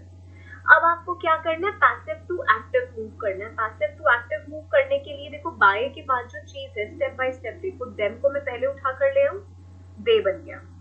यहाँ पर डी ऑप्शन कट गया क्योंकि पैसिव को पैसिव में चेंज आप नहीं कर सकते, ठीक है.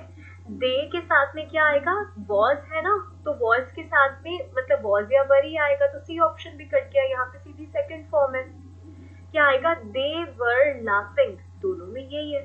अब यहाँ पर एट है, हमें पता है कि लाफिंग के साथ हमेशा एट लगता है, तो आपका करेक्ट आंसर क्या बनेगा, ए, ठीक है. They were laughing at the clown. Next देखिए, when the conductor blows the whistle, the driver stops the bus. जब जो कंडक्टर है वो विसल ब्लो करता है, ड्राइवर बस को रोक देता है. तो यहाँ पे आप क्या करोगे, देखो दो हिस्से हैं ना सेंटेंस के, तो दोनों को अलग अलग चेंज करना पड़ेगा. अब देखो when the, अब when तो आपको वहीं पे रखना पड़ेगा. when the whistle is blown by the conductor, is blown क्यों आया, क्योंकि देखो ये क्या है, सिंपल प्रेजेंट है, फर्स्ट फॉर्म है. फर्स्ट फॉर्म को आप किस में चेंज करते हो, is am are along with what, third form of verb.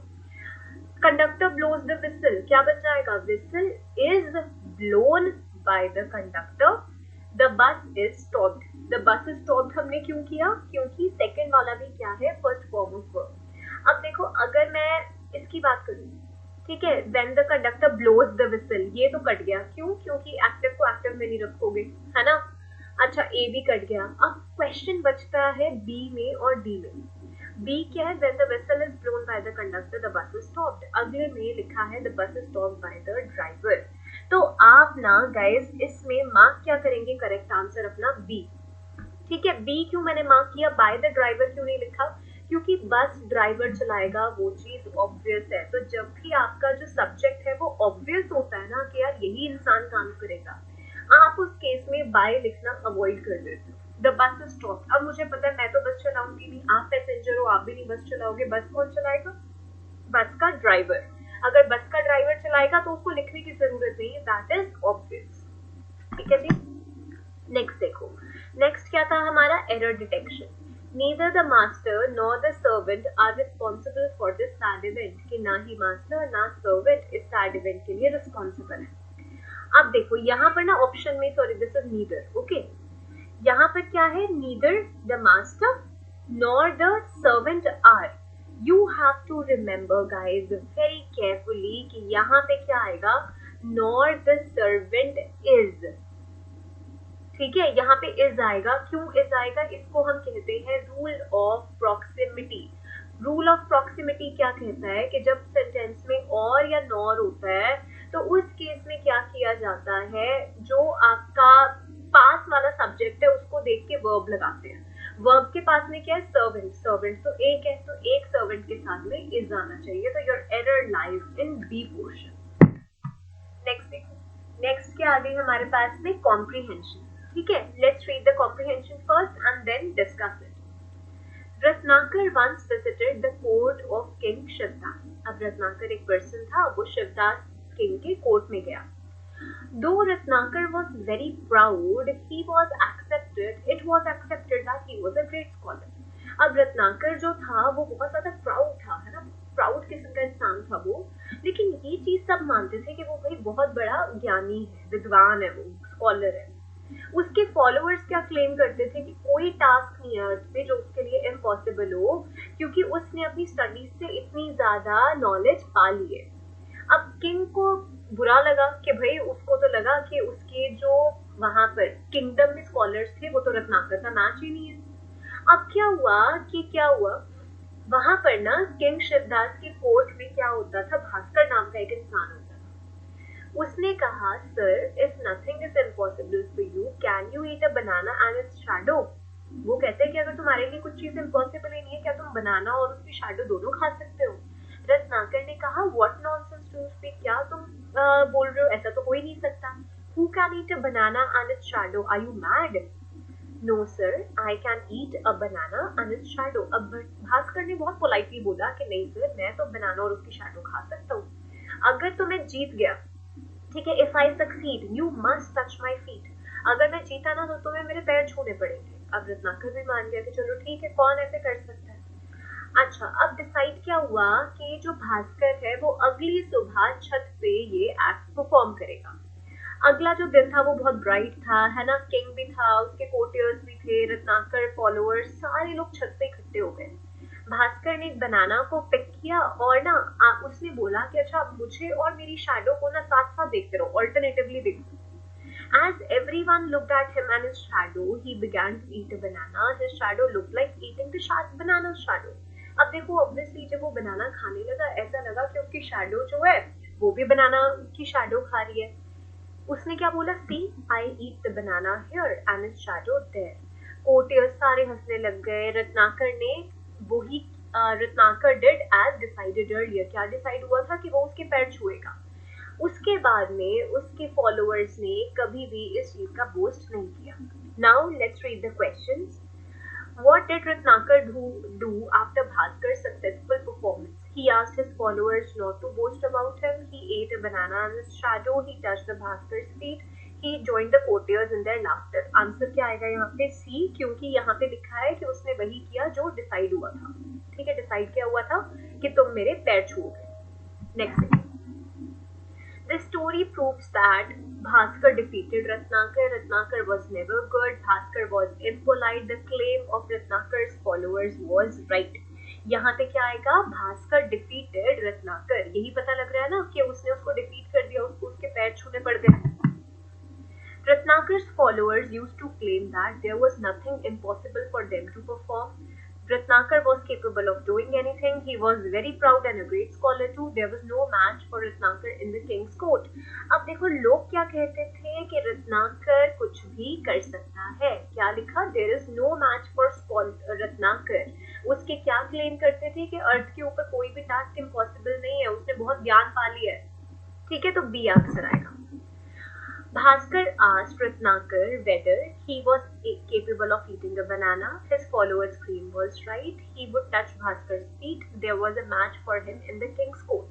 अब उसने क्या बोला, क्या किया कि भास्कर ने क्या बोला कि क्या तुम शैडो के साथ, बनाना के साथ उसकी शैडो भी खा सकते हो?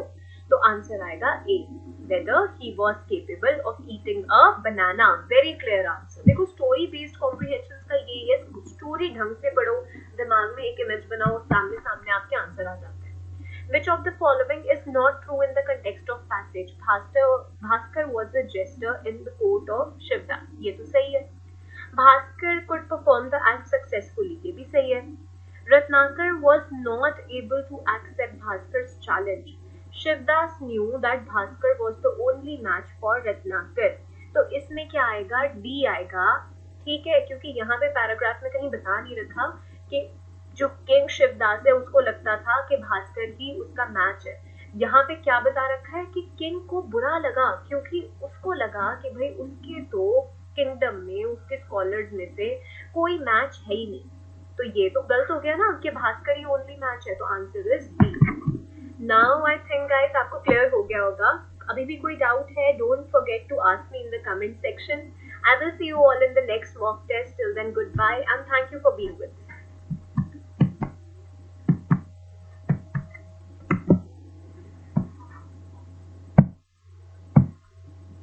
ਸਤਿ ਸ਼੍ਰੀ ਅਕਾਲ ਜੀ। ਸਭ ਤੋਂ ਪਹਿਲਾਂ ਸਵਾਗਤ ਹੈ ਤੁਹਾਡਾ ਗਿਆਨਮ ਦੇ ਡਿਜੀਟਲ ਪਲੇਟਫਾਰਮ ਉੱਤੇ। ਸੋ ਗਾਇਜ਼ ਅੱਜ ਆਪਾਂ ਡਿਸਕਸ਼ਨ ਕਰਨ ਜਾ ਰਹੇ ਹਾਂ ਜੀ ਕੁਆਂਟ ਮੌਕ ਟੈਸਟ 7 ਦੀ।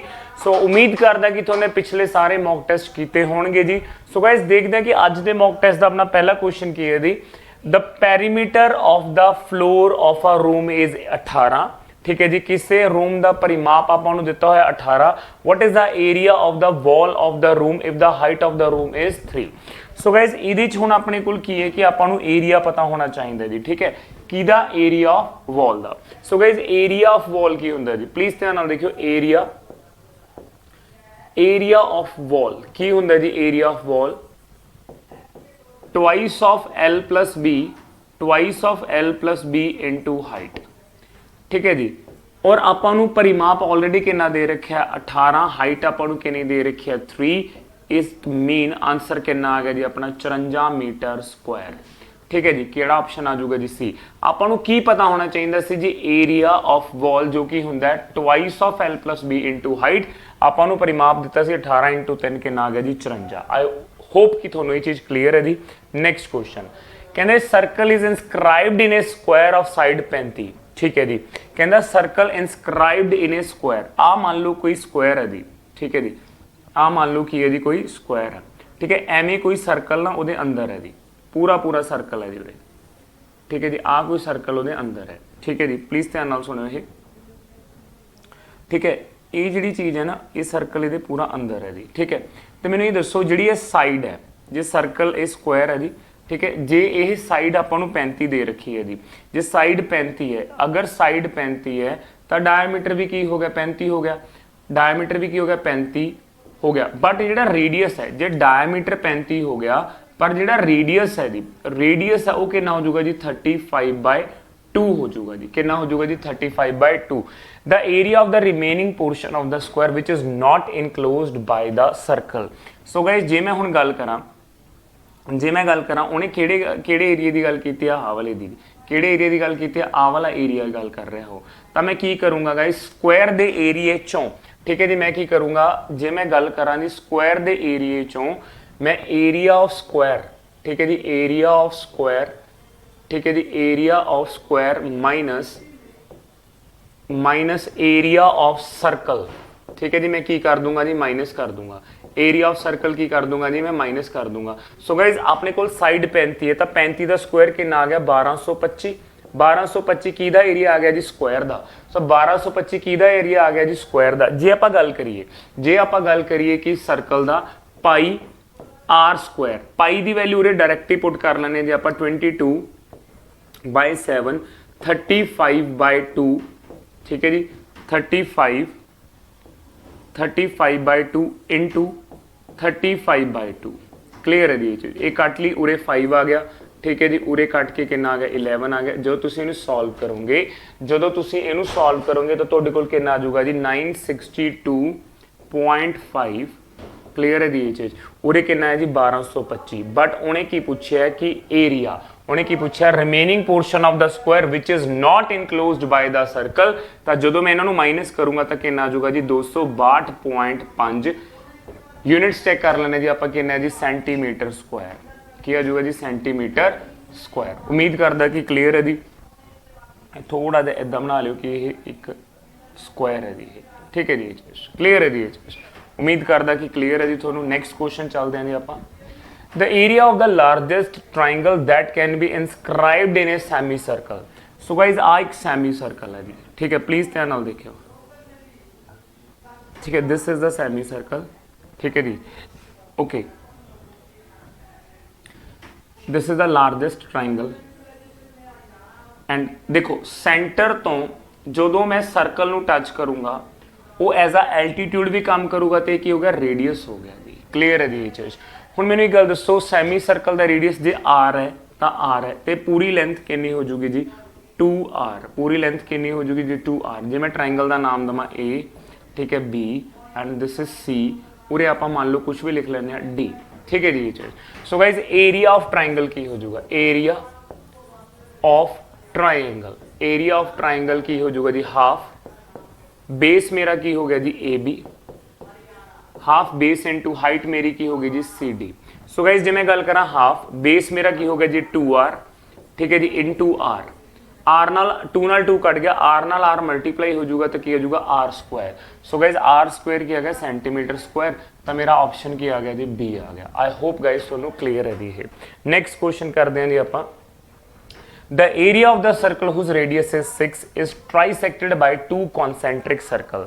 ठीक है जी, हुण की कह रहे एक सर्कल है जी, ठीक है जी, एक की अपने कोल सर्कल है, लाइक इत्थे जे मैं सर्कल बनावां जी ये जी ऐदा, एक मिनट जी आप दोबारा बनाने हैं,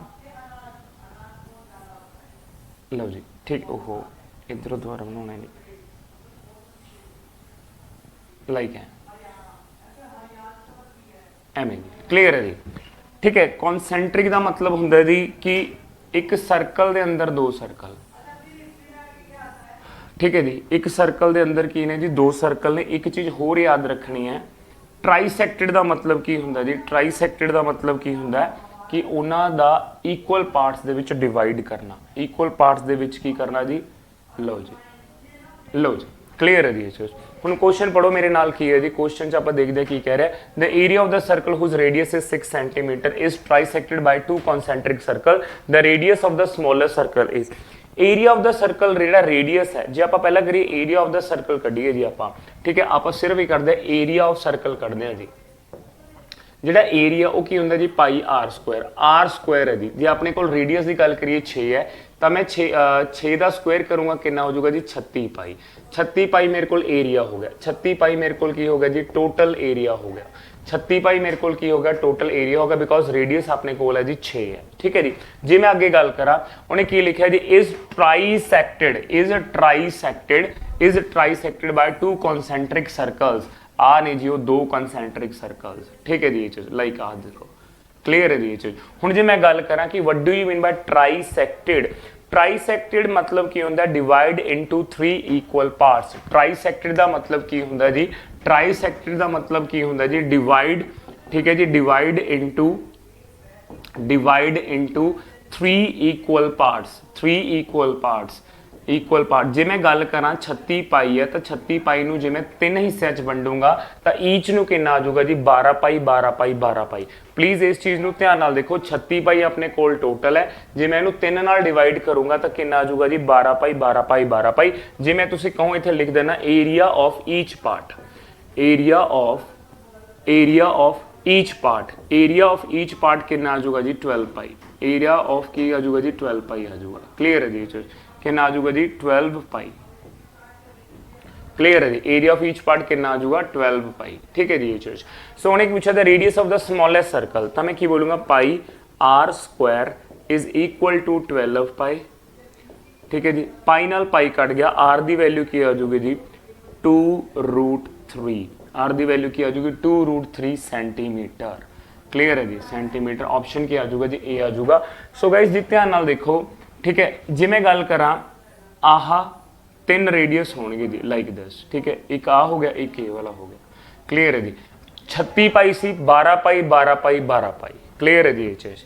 next, if the perimeter of the right angled isosceles triangle, guys right angle isosceles triangle किहड़ी हुंदी है जी, दो साइडां की हुंदियां ने, सेम हुंदियां ने। जे यह ए है, ए बी है, ए सी है, ठीक है जी। जे आ एक्स है तो आ भी एक्स है। ए की होगी हाइपोटेन्यूज होगी जी, जो कि सॉल्व करके बाय अप्लाइंग पाइथागोरस थ्योरम तक कितनी आ जाएगी जी, √2x, एक्स दा स्क्वायर यानी 2x स्क्वायर ना अंडर करूंगा तो क्या आ जाऊगा, √2x हो जाऊगा। ठीक है जी। उन्होंने की कहा कि इन्हों का पैरीमीटर यानी पैरीमीटर की होगा, पैरीमीटर की हो जाऊगा जी x plus √2x। So guys कितना आ जाऊगा, x ते x कितना होगा 2x प्लस √2x। क्लियर है जी ये चीज, √2x। इतने आप अप्लाई करते हैं जी 2x plus √2x is equal to perimeter किहदे बराबर दे रखा आपको 4 √2 प्लस 4। यही चीज मैं इत्थे लिख ली। क्लियर है जी ये चीज। सो गाइज इत्थे मैं की कॉमन कढ़िया, √2x कॉमन कढ़ लिया जी। उरों कितना आ गया जी, √2 आ गया, उरों कितना आ गया जी 1 आ गया। ठीक है जी। उरों मैं की कॉमन कढ़ूंगा जी, उरों मैं 4 कॉमन कढ़ूंगा तो की आ जाऊगा जी √2 प्लस 1 आ गया जी। क्लियर है जी। हुण तुसीं देखो √2 प्लस 1 √2 प्लस 1 कट गया, √2x इज इक्वल कितना आ गया जी 4 आ गया। x की वैल्यू कितनी आ जाएगी जी 4/√2, 4/√2। क्लियर है जी ये चीज, 4/√2 आ गई जी वैल्यू, x की वैल्यू आ गई। ठीक है, यही x की वैल्यू जो मैं हाइपोटेन्यूज पुट करा, यही x की वैल्यू जो मैं हाइपोटेन्यूज पुट करा तो हाइपोटेन्यूज कितना आ जाऊगा जी, प्लीज चेक करो कितना आ जाऊगा जी, √2 इंटू एक्स की वैल्यू पुट कर दें जी 4/√2, √2 नाल √2 कट गया। सो देयरफॉर हाइपोटेन्यूज कितना आ गया जी, देयरफॉर हाइपोटेन्यूज कितना आ गया जी 4 आ गया। क्लियर है जी। सो मैं आंसर की टिक करूंगा जी ए ऑप्शन। क्लियर है जी ये चीज। सो नेक्स्ट क्वेश्चन कर दें जी आप, if the 4 equal circle of radius 3 centimetre touch each other. Okay जी, आप 4 सर्कल टच कराने जी। ठीक है जी, लाइक है मैं, ठीक है जी एम। ठीक है, ये टच करवा ले like this radius, this radius, this radius and this radius. Clear है जी ये चीज, क्लियर है जी ये चीज, क्लियर है जी। अपने 4 सर्कल टच करवाते जी, जिन्हों का रेडियस कितना 3, जे आ 3 है तो आ भी 3 है, आ भी 3 है, आ भी 3 है, आ भी 3 है, आ भी 3 है, आ भी 3 है तो आ भी 3 है। तो यदा मतलब देयरफॉर साइड ऑफ स्क्वायर कितनी होगी, साइड ऑफ स्क्वायर जे मैं गल करा कि स्क्वायर की साइड है जी वो कितनी हो जाएगी जी 6 सेंटीमीटर हो। यूनिट्स की ने जी अपने को 6 सेंटीमीटर है, क्योंकि 3 है तो 6 होगी। क्लियर है जी ये चीज। हुण तुसीं मैनूं ये दसो, ठीक है जी, उन्हें की पूछा है, कहना then the area of the region bounded by the 4 circles, यानी वो की गल कर रहे हैं जी, वो यदी गल कर रहे हैं, सॉरी जी,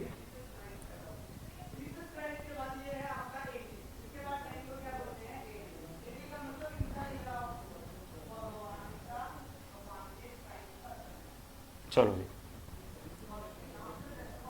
ठीक है जी, ये चीज़ क्लीयर है जी। हुण जे मैं गल करा, हुण जे मैं गल करा एरिए की गल की है जी उन्होंने, ये आप दोबारा बना लेने जी एरिया, ए सर्कल आ चीज़ की गल की है, ये वाली गल की है, यही गल की। ठीक है जी चीज़। हुण तुसीं देखो मैं की करूँगा कि स्क्वायर दे एरिए चों, स्क्वायर दे एरिए चों एरिया ऑफ स्क्वायर चों मैं की माइनस करूँगा एक पूरा सर्कल दा area, area of a circle, area of circle मैं माइनस करूँगा, की माइनस करूँगा एरिया ऑफ सर्कल। तो मैंने ये दसो 6 का स्क्वायर कितना हो गया 36, 6 का स्क्वायर कितना हो गया 36, यानी एरिया ऑफ स्क्वायर कितना आ गया 36 आ गया जी। जे मैं सर्कल की गल करा, देखो आ हैगा, आ हैगा, आ हैगा, आ हैगा, एक कंप्लीट की बन रहा है सर्कल बन रहा है। तो सर्कल की होंगे πr²। आर की जो मैं गल करा, आर कितना जी मेरे को 3 का स्क्वायर मैं उरे लिखूंगा जी कितना आ जाऊगा जी 9 आ जाऊगा। सो गाइज उरे 36 है, उरे 9 है, तो मैं 9 कॉमन कढूंगा जी कितना आ जाऊगा 4 - π। क्लियर है जी, मैं 9 कॉमन कट लूंगा तो आंसर कितना आ जाऊगा 4 ਜੇ ਮੈਂ ਇੱਥੇ ਗੱਲ ਕਰਾਂ 36 ਹੈ ਜੀ 36 9 4 5 ਆਹ ਵਾਲਾ ਆਨਸਰ ਆ ਜਾਊਗਾ ਜੀ ਕੀ ਆਨਸਰ ਆ ਜਾਊਗਾ ਜੀ ਬੀ ਆਪਸ਼ਨ ਆ ਜਾਊਗਾ 9 ਕਾਮਨ ਕੱਢ ਲਿਆ 4 5 is the right answer clear ਹੈ ਜੀ ਇਹ ਚੀਜ਼ ਚਲੋ ਜੀ ਨੈਕਸਟ ਕੁਐਸਚਨ ਕਰਦੇ ਹਾਂ ਜੀ ਆਪਾਂ okay the area of the parallelogram whose length is 30 and width is 20 and one of the diagonal is 40 ਠੀਕ ਹੈ ਜੀ ਹੁਣ ਤੁਸੀਂ ਇਹ ਦੇਖੋ ਇੱਕ ਪੈਰਲੋਗ੍ਰਾਮ ਹੈ ਠੀਕ ਹੈ ਜੀ ਲਾਈਕ ਦਿਸ ਠੀਕ ਹੈ ਜੀ ਇੱਕ ਪੈਰਲੋਗ੍ਰਾਮ ਹੈ ਠੀਕ ਹੈ ਜੀ ਹੁਣ ਜਿਹੜੀ ਇਹ ਸਾਈਡ ਹੈ ਇਹ ਕਿੰਨੀ ਦੇ ਰੱਖਿਆ ਜੀ 30 ਹੈ ਇਹ 20 ਹੈ ਜੀ दूसरी ਇਹ 20 ਹੈ ਇਹ ਕਿੰਨੀ ਹੋਗੀ ਜੀ 40 ਹੋਗੀ ठीक है जी ए कितनी होगी 40 होगी ठीक है पहला तो मैं इतने स्केलिंग ट्रायंगल ये पर नाम दे देना A B C and D आपने एक triangle use A B C D आपने एक ट्रायंगल यूज कर ली दी किहड़ी ट्रायंगल यूज कर ली ए बी सी आपने किहड़ी ट्रायंगल यूज कर ली ए बी सी चलो जी सब तो पहले तो पैरीमीटर कढ़ते हैं जी सब तो पहला कितना आ गया जी 40 90 आ गया जी पैरीमीटर सारे नूं जोड़ता सैमी पैरीमीटर कितना आ जाऊगा जी 90 डिवाइड बाय 2 जो कि कितनी आ जाऊगी जी 45 आ जाऊगी ठीक है हुण आपां एरिया कढ़दे हां एरिया थोनू भी पता किवें निकलूगा जी हीरोन्स फॉर्मूले नाल निकलूगा की आ जाऊगा जी हीरोन्स फॉर्मूले नाल एस ठीक है जी एस माइनस ए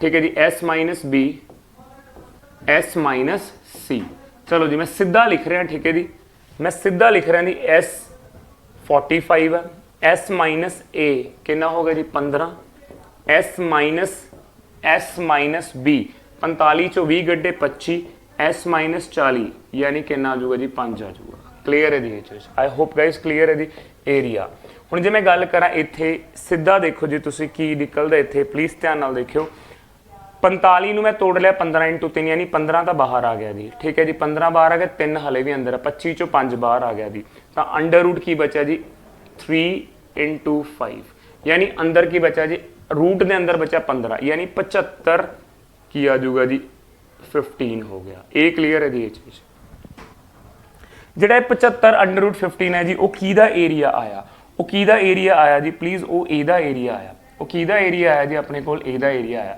बट जे मैं ਇਹਦੇ एरिए ਨੂੰ 2 ਨਾਲ मल्टीप्लाई कर दूंगा तो मेरी पूरी पैरेललोग्राम का एरिया आ जाऊगा so therefore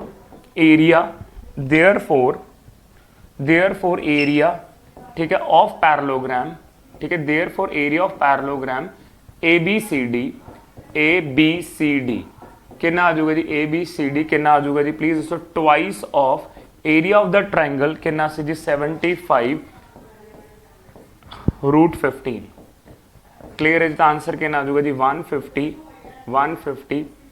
root of 15 clear है जी सो आंसर कितना आया जी 150 रूट ऑफ 15 क्लियर है जी सो गाइज नेक्स्ट क्वेश्चन कर दिया जी if the sides of an equilateral triangle are increased if the sides of the equilateral triangle are increased by 20 30 and 50 respectively to form a new triangle in the increase in the perimeter of the equilateral triangle okay so guys जे मैं गल करा अपन एक triangle बनाई है जी clear है जी clear triangle बनाई है जे मैं गल करा ठीक है इक्विलेटरल ट्रायंगल है 100 क्लीयर है जी जे आप इनक्रीज करता जी ठीक है जी उन्होंने इनक्रीज करता तो कितना इनक्रीज किया 120 ठीक है जी 130 एंड 150 क्लीयर है जी सो गाइस जे मैं इहदा पैरीमीटर गल करा इहदा पैरीमीटर कितना 300 इहदा पैरीमीटर कितना होगा जी अपने कोल 400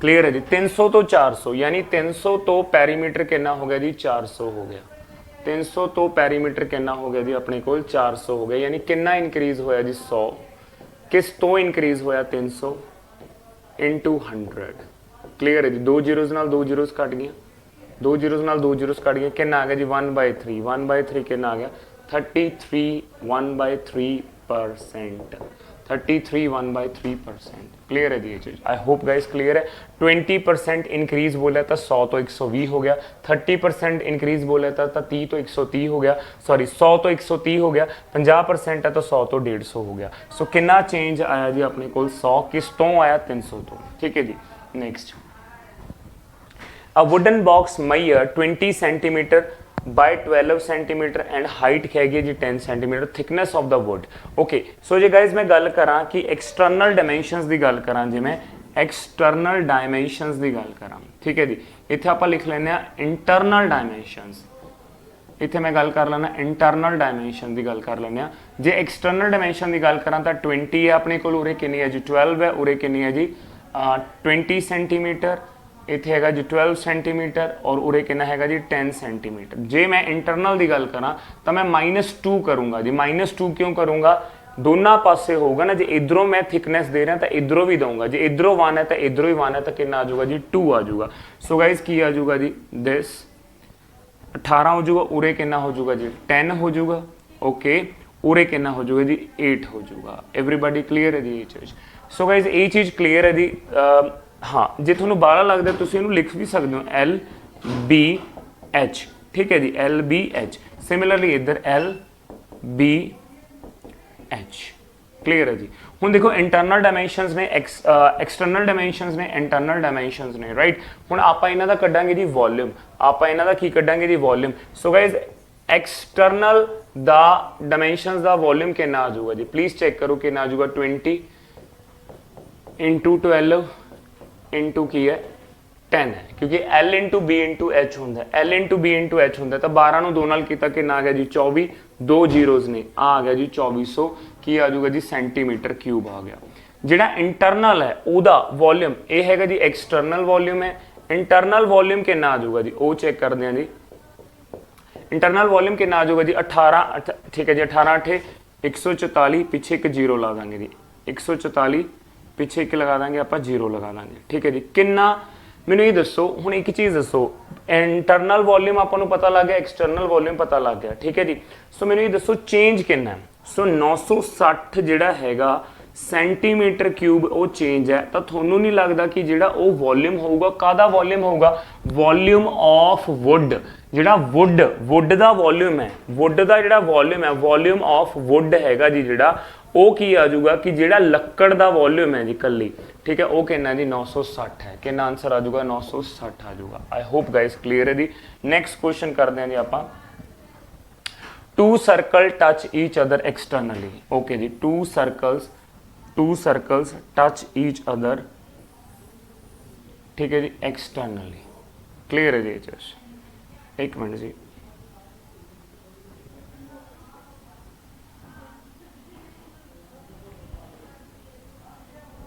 एक मिनट जी, ये थोड़ा जिहा इत्थे आपां वो करते हैं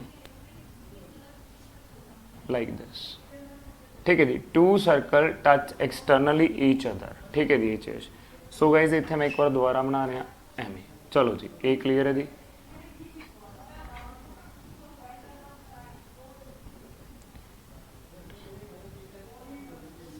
लो जी ठीक है जी ये चीज़। सो गाइज एज इत्थे है, ए भी इत्थे है।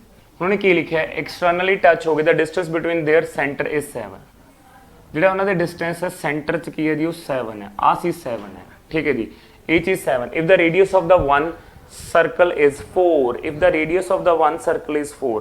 सो गाइज जे मैं गल कर सकता कि रेडियस 1 ते रेडियस 2, जे मैं R1 लिखूंगा तो मैं R2 लिखूंगा, इन्हों दोनों का टोटल की है जी R1 + R2 का टोटल कितना जी 7 है, R2 का टोटल कितना 7 है, R1 + R2 का टोटल कितना 7 है जी, ठीक है। उन्हें की लिखा if the radius of the one circle is 4, ठीक है जी, एक सर्कल का रेडियस 4 है तो R2 आ जाऊगा जी अपने को कितना आ जाऊगा जी 7, तो R2 की वैल्यू कितनी आ जाऊगी जी 3 आ जाऊगी, R2 की वैल्यू कितनी आ जाऊगी 3 आ जाऊगी, तो आंसर कितना आ गया बी ऑप्शन, क्लियर है जी। Next, the height of the conical tank is 60 centimetre and the diameter of the base is 64। आ कोई कोण है जी अपने को, ठीक है जी ये चीज़ कोई कोण है, ठीक है लाइक दिस, ठीक है जी क्लियर है जी। सो जी हाइट है ये कितनी दे रखी है जी आपको, हाइट कितनी दे रखी है जी, हाइट आपको कितनी दे रखी है जी 60 दे रखी है। द डायमीटर की गल करिए तो 64 है, तो रेडियस कितना हो गया जी 32 हो गया। हाइट आपको दे रखी है 60 दे रखी है, यदा मतलब आपको पहला एल कढ़नी पऊगी जी, एल कढ़नी पऊगी। क्यों एल कढ़नी पऊगी, क्योंकि आप cost of painting it from outside at the rate of 35 रुपए पर मीटर स्क्वायर, ठीक है जी। तो आप की करते हैं हाइट ते रेडियस की रेशो लैने आ जी, इत्थे 60 है उरे 32 है, तो 4 दे टेबल ते कटदा, 4 नूं 8 नाल कीता 15 नाल कीता, ठीक है जी। सो थोनू पता 8 15 ते 17 ਇਹ ਇੱਕ ਪਾਈਥਾਗੋਰੀਅਨ ਟ੍ਰਿਪਲੇਟ ਹੁੰਦਾ ਇਹ ਕੀ ਹੁੰਦਾ ਜੀ ਪਾਈਥਾਗੋਰੀਅਨ ਟ੍ਰਿਪਲੇਟ ਹੁੰਦਾ ਤਾਂ ਮੈਂ ਬੋਲੂੰਗਾ L ਕਿੰਨਾ ਆ ਜਾਊਗਾ 17 ਪਰ ਇਹਨਾਂ ਨੂੰ 4 ਨਾਲ ਕੱਟ ਕੇ ਆਇਆ ਤਾਂ ਇਹਨੂੰ ਮੈਂ 4 ਨਾਲ ਗੁਣਾ ਕਰ ਦੂੰਗਾ ਤਾਂ ਕਿੰਨਾ ਆ ਜਾਊਗਾ ਜੀ 68 ਜਿਹੜੀ ਹੈਗੀ ਹੈ ਮੇਰੀ ਉਹ ਸੈਂਟੀਮੀਟਰ ਕੀ ਆ ਜਾਊਗੀ ਜੀ L ਆ ਗਈ ਤਾਂ L ਮੇਰੀ ਕਿੰਨੀ ਆ ਗਈ ਜੀ 68 ਸੈਂਟੀਮੀਟਰ ਆ ਗਈ L ਮੇਰੀ ਕਿੰਨੀ ਆ ਗਈ ਜੀ 68 ਸੈਂਟੀਮੀਟਰ ਆ ਗਈ ਓਕੇ ਹੁਣ ਜਿਹੜੀ ਉਹ ਗੱਲ ਕਰ ਰਿਹਾ ਦ ਕਾਸਟ ਆਫ ਪੇਂਟਿੰਗ ਇਟ ਜੇ ਮੈਂ ਗੱਲ ਕਰਾਂ ਤਾਂ मतलब कि आपा की हुंदा लिटरल सरफेस एरिया ਨੂੰ ਕਵਰ ਕਰਨਾ ਹੁੰਦਾ ਤਾਂ ਮੈਂ ਬੋਲੂੰਗਾ ਪਾਈ ਆਰ ਐਲ ਸੋ ਗਾਇਜ਼ ਪਾਈ ਦੀ ਵੈਲਿਊ ਕਿੰਨੀ ਹੈ 22 ਠੀਕ ਹੈ ਜੀ ਆਰ ਦੀ ਵੈਲਿਊ ਕਿੰਨੀ ਹੈ ਜੀ ਮੇਰੇ ਕੋਲ ਉਰੇ ਪਲੀਜ਼ ਧਿਆਨ ਨਾਲ ਦੇਖਿਓ ਜਿਹੜਾ ਉਰੇ ਆਰ ਹੈ ਠੀਕ ਹੈ ਜਿਹੜਾ ਉਰੇ ਆਰ ਹੈ ਉਹ ਕਿਸ ਚ ਦੇ ਰੱਖਿਆ ਸੈਂਟੀਮੀਟਰ ਚ ਦੇ ਰੱਖਿਆ ਪਰ ਉਹਨੇ ਮੀਟਰ ਦੀ ਗੱਲ ਕੀਤੀ ਆ ਠੀਕ ਹੈ ਜਿਹੜੀ ਆਪਣੀ 68 ਐਲ ਆਈ ਹੈ ਉਹ ਵੀ ਸੈਂਟੀਮੀਟਰ ਚ ਹੈ ਪਰ ਉਹਨੇ ਮੀਟਰ ਦੀ ਗੱਲ ਕੀਤੀ ਹੈ ਤਾਂ ਮੈਂ ਕੀ ਲਿਖੂੰਗਾ ਜੀ 32/100 ਠੀਕ ਹੈ ਜੀ ਉਰੇ ਵੀ ਮੈਂ ਕੀ ਲਿਖੂੰਗਾ 68 अपॉन 100 क्लियर जी 100 अपॉन क्यों लाया बिकॉज वो सेंटीमीटर से ਉਹਨੂੰ ਮੀਟਰ ਚ ਕਨਵਰਟ ਕਰਿਆ क्लियर है जी ये चीज आई होप गाइस ਤੁਹਾਨੂੰ क्लियर है ਜਦੋਂ ਤੁਸੀਂ ਇਹਨੂੰ ਸੋਲਵ ਕਰੋਗੇ ਜੀ ਜਦੋਂ ਤੁਸੀਂ ਇਹਨੂੰ ਸੋਲਵ ਕਰੋਗੇ ਤਾਂ ਆਨਸਰ ਕਿੰਨਾ ਆ ਜਾਊਗਾ 23.94 ਕਿਹੜਾ ਆਪਸ਼ਨ ਆ ਜਾਊਗਾ ਜੀ D option after solving clear है जी ये चीज next